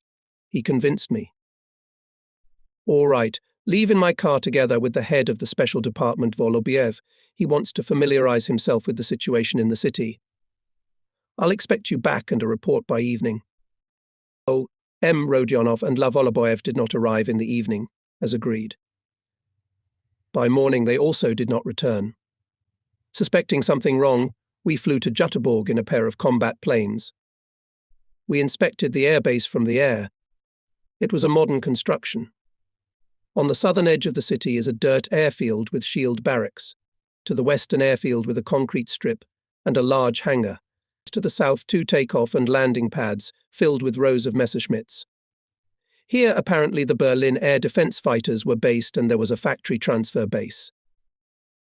After landing on a dirt airfield, from which gave green rockets, listened to the report of the battalion commander on preparations for the reception of the regiment. My Deputy Lieutenant Colonel Rodionov and Major Volobiev left here. Have you not met with them? I asked the commander. They were here before our arrival, and then went to the western airfield, over there, with a hangar, showed his hand commander. And there exploded on a mine. What are you saying? How exploded? The chief of the commandant's office informed us that they, driving up to the hangar, ran into an anti-tank mine. Everyone in the car was killed.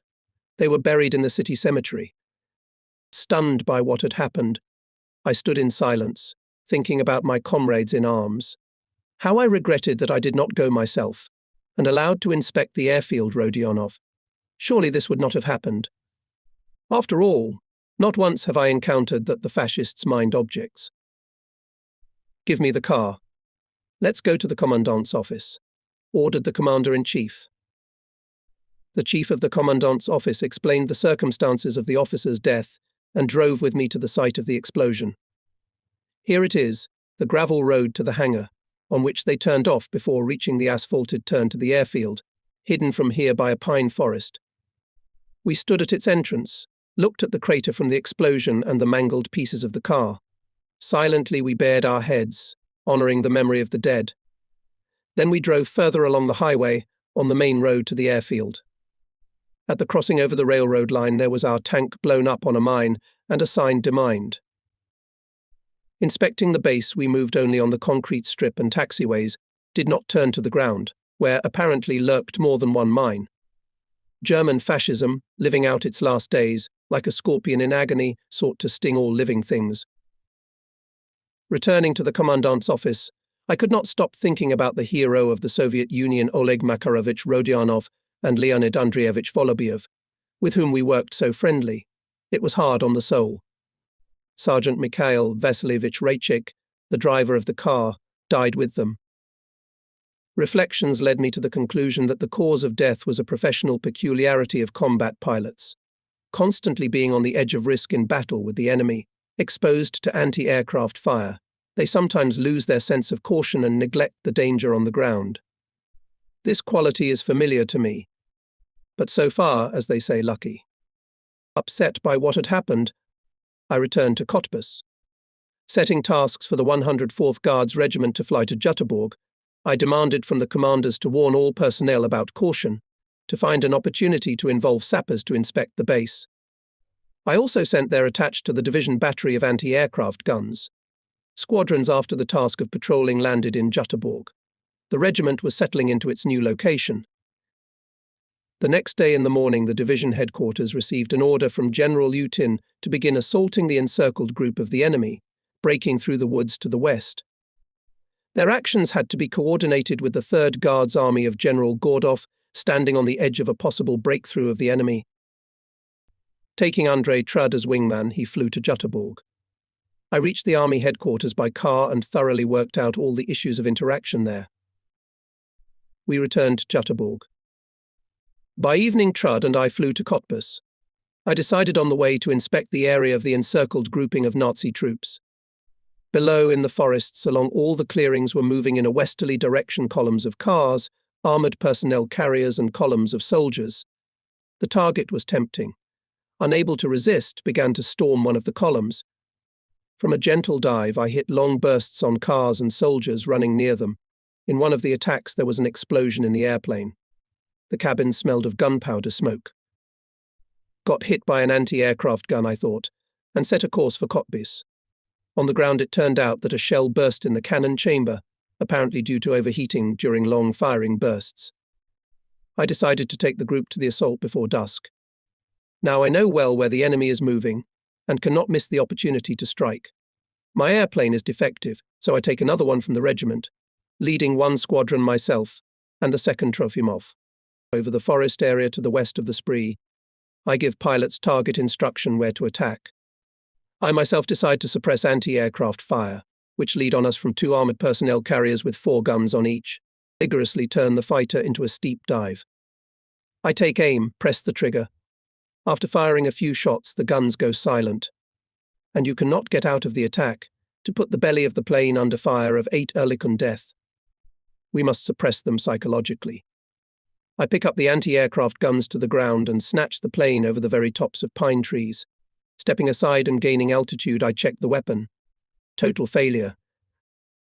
Gathering the group after the end of the assault, lead everyone to Cottbus. At the regiment's command post, I heard the pilots' reports on the results of the attacks.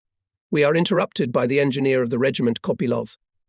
Comrade Division Commander, what happened to you? Why on your airplane in the slits of hatches and in the cutouts of the propeller coke pine needles? No needles. You'd better prepare the airplane for a combat flight. It's got a defective weapon. The plane has not flown for a long time. It changed the engine, and weapons after not checked. Comrade Commander Kopilov waved his hands. Spring humidity, ammunition got damp and failed. For this I strictly punished the technician and the gunner. And about the pine needles, you still need to see for yourself. It's not normal. Having finished dismantling the flight, I once again examined the plane myself. It became clear that when taking the fighter out of a dive over anti-aircraft gunners, I caught the tops of pine trees. Fortunately, I didn't hit the tree trunks.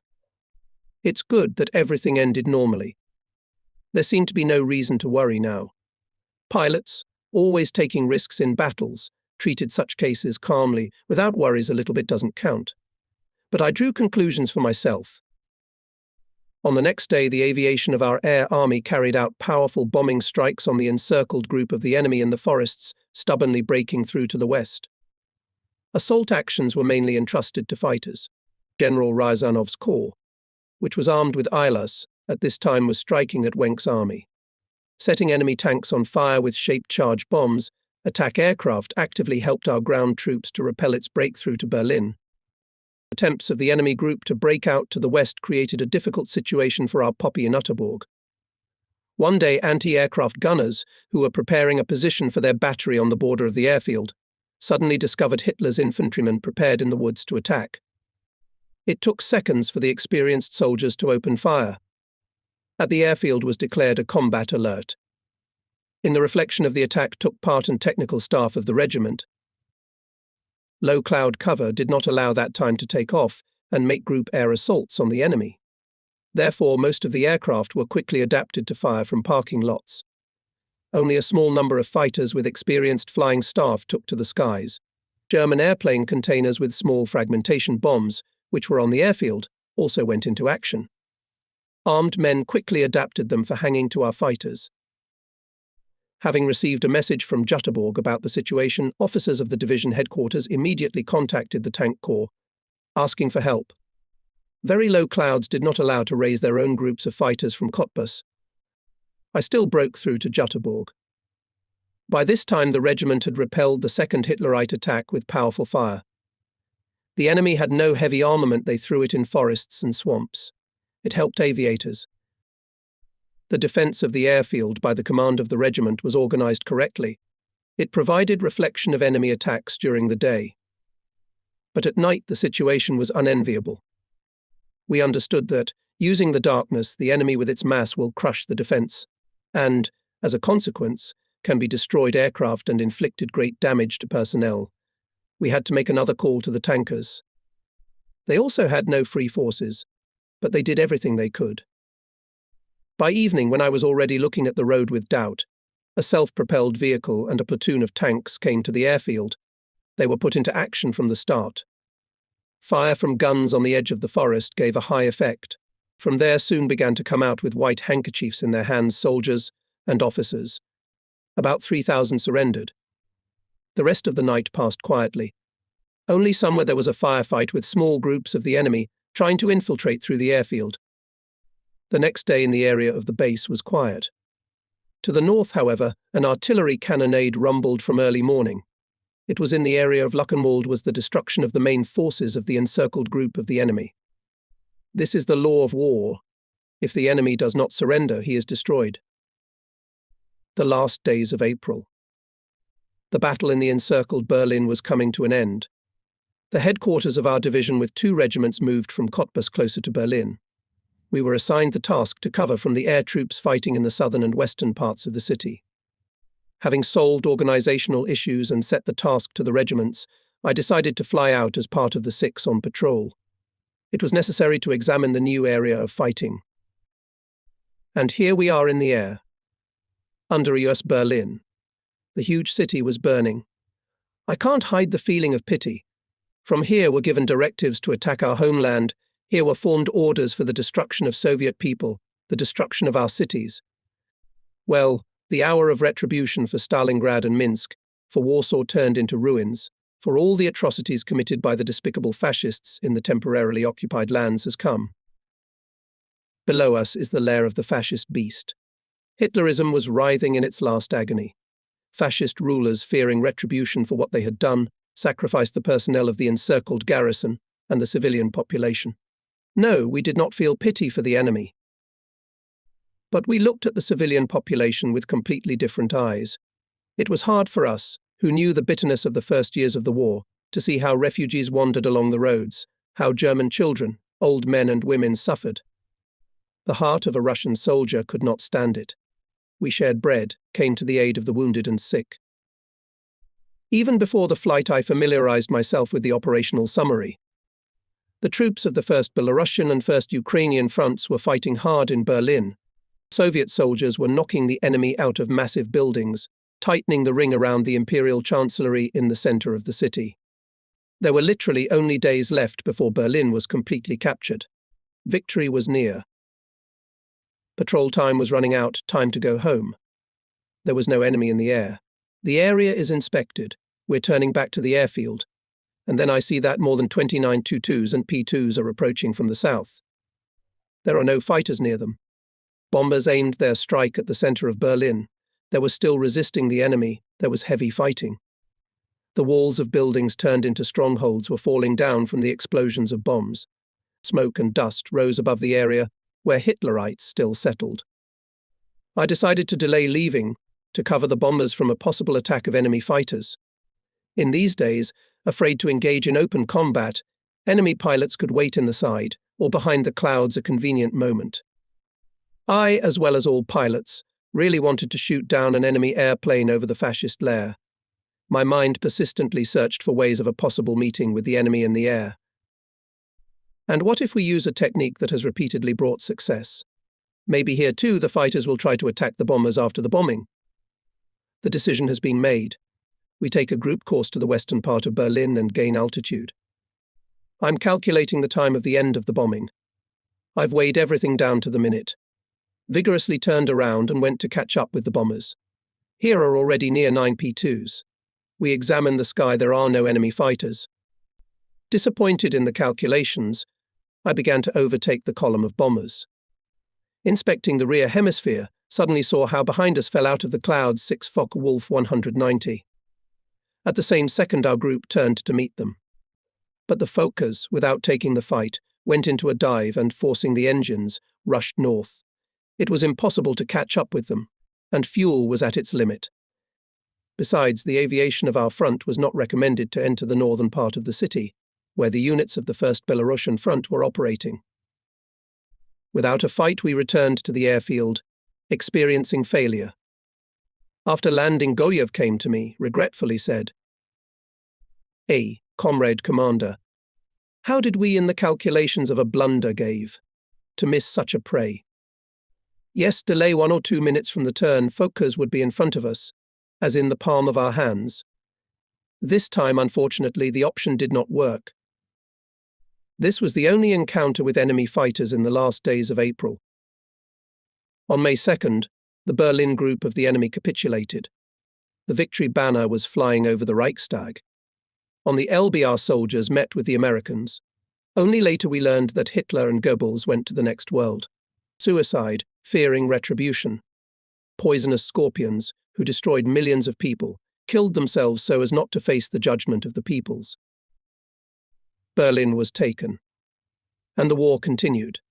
Created in the territory occupied by the British, the new fascist government headed by Grand Admiral Dönitz actually ceased resistance to Anglo-American troops. Active hostilities against the Soviet army were still going on. Groups of fascist armies in Czechoslovakia and Austria stubbornly resisted our fronts. The First Ukrainian Front was also preparing to take part in the decisive defeat of the million-strong army group Center. On May 2nd, when the fighting in Berlin ended, the armies of the front began to redeploy southward to Dresden. From the air it was well seen how the columns of our troops were moving along all the roads. The Second Air Army also relocated to the borders of Czechoslovakia. Our division flew to the airfield Grossenhain north of Dresden. We covered the concentration of troops. May 5th, communications engineer Mazlenikov informed us at headquarters. Today, while tuning the radios on the airplanes, we listened to a radio transmission from Prague. Open text transmitted that there is an uprising in the city, the Czechs are fighting with fascist troops and ask for our help. This call excited all the personnel of the division. Everyone was waiting for an immediate attack of the front troops on Prague, before the fascists suppressed the rebels and destroyed the capital of Czechoslovakia. At the airfield, I was immediately surrounded by pilots. "Comrade Commander, why is our front delaying its offensive to help Prague? Let us fly there and storm the fascists." "Don't worry. The command has already taken measures. We can't act in a scattered manner. The necessary forces will be gathered, and they will strike a powerful blow. Get ready to cover the advancing troops." In the middle of the day on May 6th, northwest of Dresden rumbled a powerful artillery cannonade. The main group of the front quickly broke through the enemy's defense line. Tank and general armored armies rushed in the direction of the Ore Mountains in order to overcome them rapidly and reach Prague, to cut off the withdrawal of the grouping of Schörner's armies to the west. Air Army aviation bombed and attacked the retreating enemy columns. In these battles took part and regiments of our division. The shock group of the First Ukrainian Front, having knocked down the enemy defense, was rapidly moving towards Prague. In the evening of May 8th, pilots, who flew out to cover the advancing formations, were happy to report about the approach of tank columns to the capital of Czechoslovakia. Soviet soldiers entered Prague and thus saved the rebels from death and the city from destruction. In the middle of the night, having finished in the headquarters the planning of the division's combat day for May 9th, I went to bed. Instantly I forgot myself in a wary sleep. Shots near the house raised me from bed. What is it? The first thought an attack on the airfield by enemy groups coming out of the encirclement. It cannot be. There was no enemy nearby. And the firing was increasing. First at the personnel barracks. Then there were machine gun and cannon cues from airplanes on the airfield. I grabbed the telephone receiver in the dark. On duty. What's going on? Why are they shooting? Nazi Germany has capitulated, Comrade Colonel. The war is over. We've received a telegram from the Corps to consider today, May 9th, as Victory Day. Didn't the Chief of Staff report this to you? We've already passed this message to the regiments. They're all saluting for joy. What orders were received from the Corps about our further actions? I interrupted the duty officer. There are no instructions yet.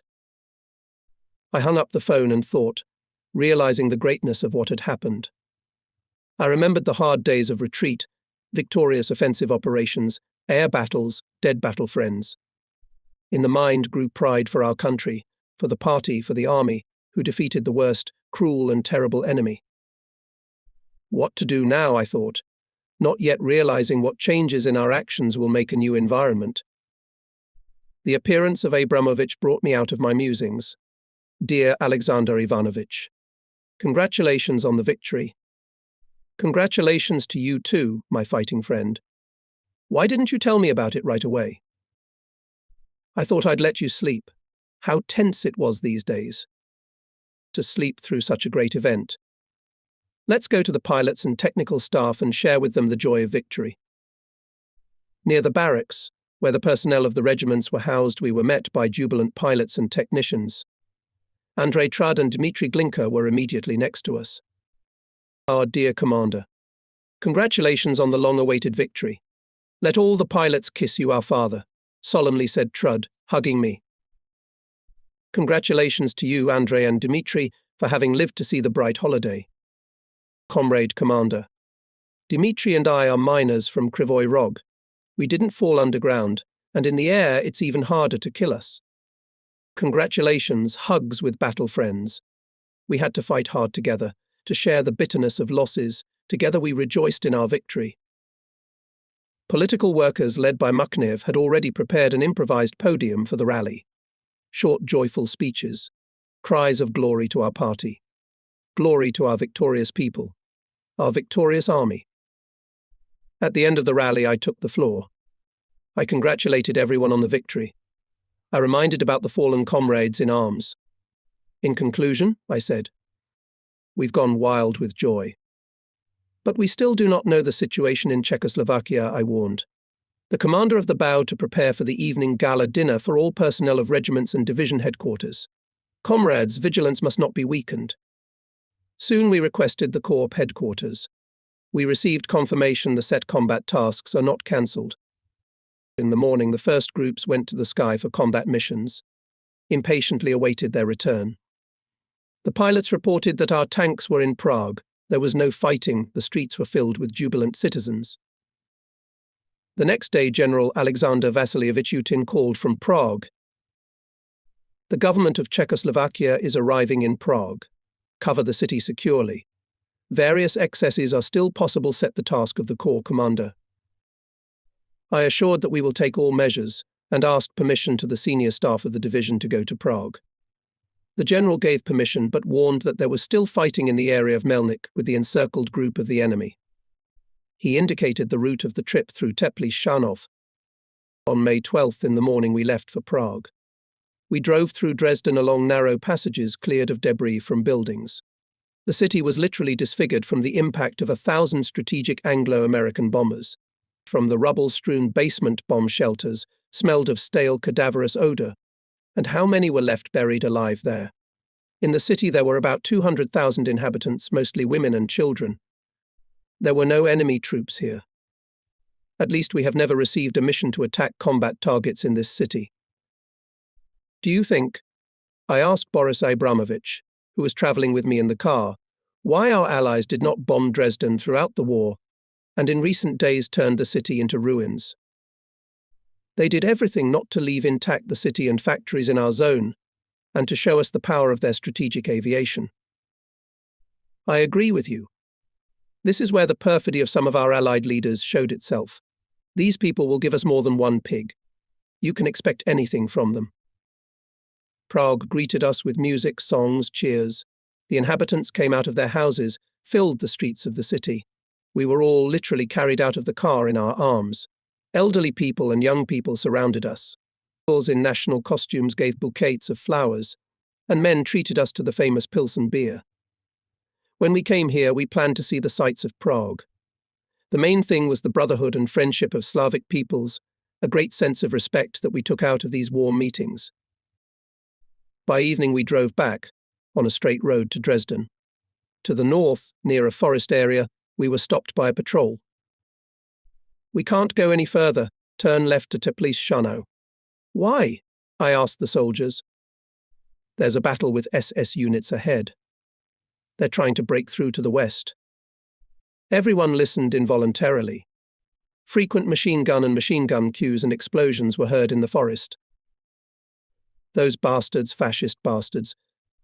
The fourth day since the end of the war, and they are still playing around, I swore and ordered to turn the car around. The second half of May passed quietly. We were getting used to peaceful conditions. The enlisted soldiers and sergeants were impatiently waiting for the demobilization order. One could understand them, they wanted to get to their relatives faster. Many had not been home for the whole war, and some knew nothing about the fate of their loved ones. These days we solemnly escorted a squadron of pilots and technicians to the Far East, wished them success.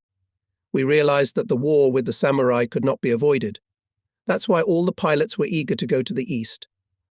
Comrade Commander, why aren't we sent in regiments? We have a lot of experience in combat. Officers appealed to me. I had to explain. Ordered to send one regular squadron from the division. In the Far East, and without you will be someone to fight.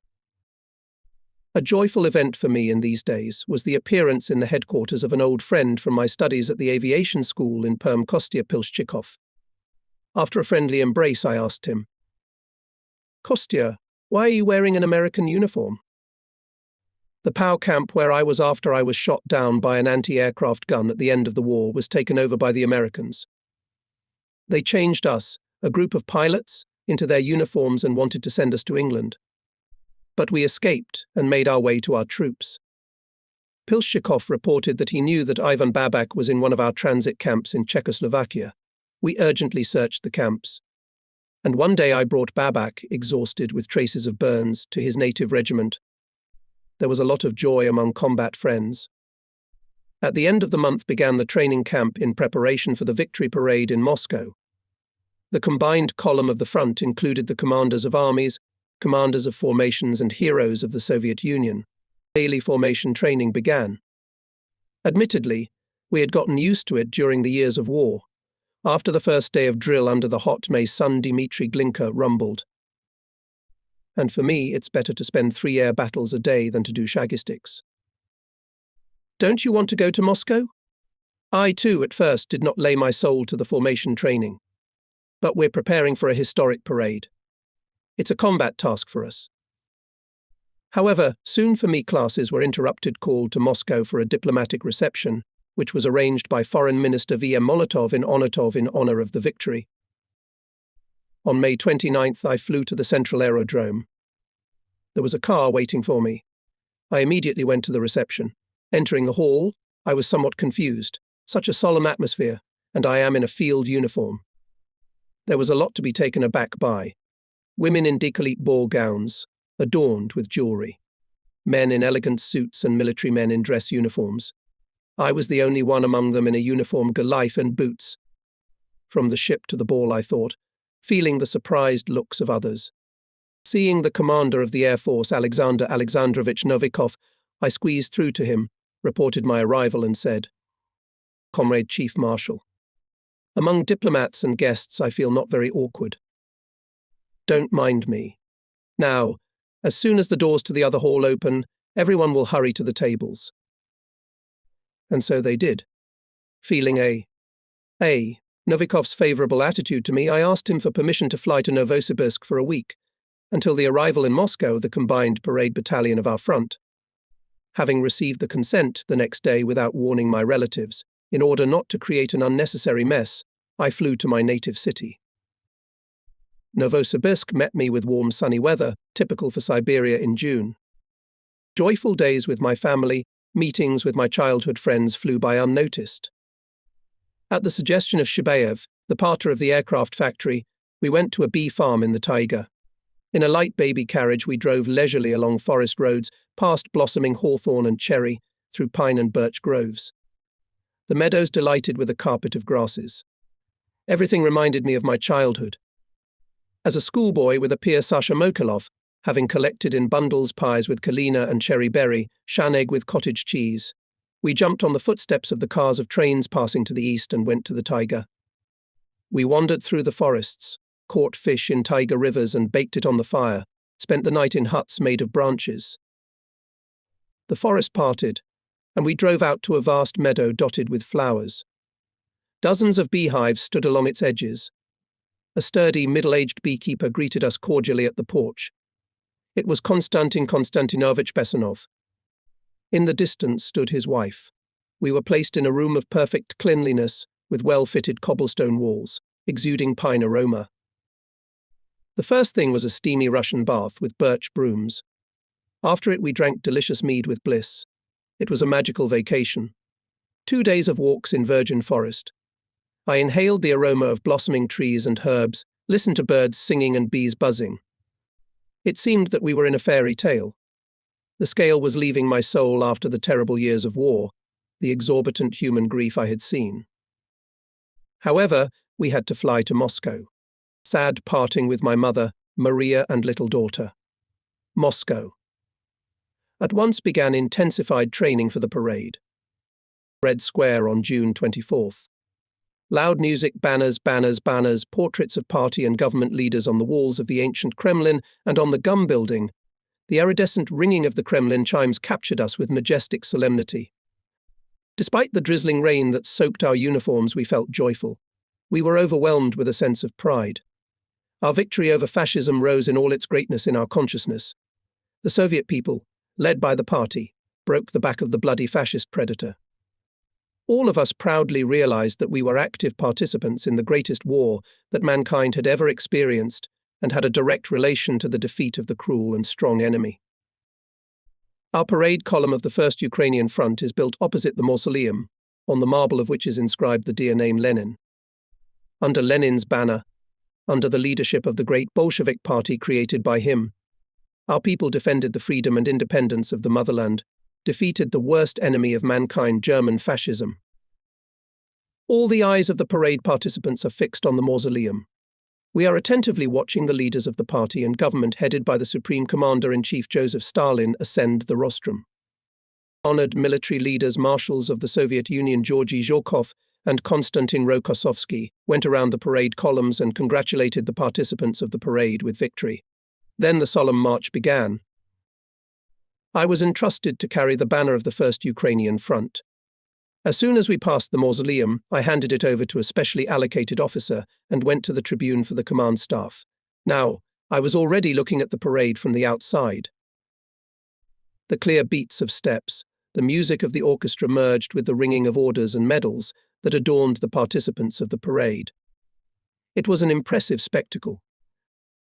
At the end of the parade, more than 200 soldiers threw the banners and flags of the defeated fascist armies and formations to the foot of the mausoleum. Under them, Hitlerites were rushing to our land, killing and robbing, burning and destroying. And now their banners are thrown to the ground, as the whole incalculable Hitler's horde was defeated and defeated. I saw before me people who had gone through the fire of war, who had borne the brunt of it on their shoulders. And on the rostrum were commanders whose names were well known not only to the Soviet people and our allies, but also to our enemies. Under the leadership of these commanders, our regiments and divisions crushed Hitler's invaders. Involuntarily held my gaze on Stalin. I wanted to remember and capture these moments of the parade in my memory forever. The parade of the victors ended.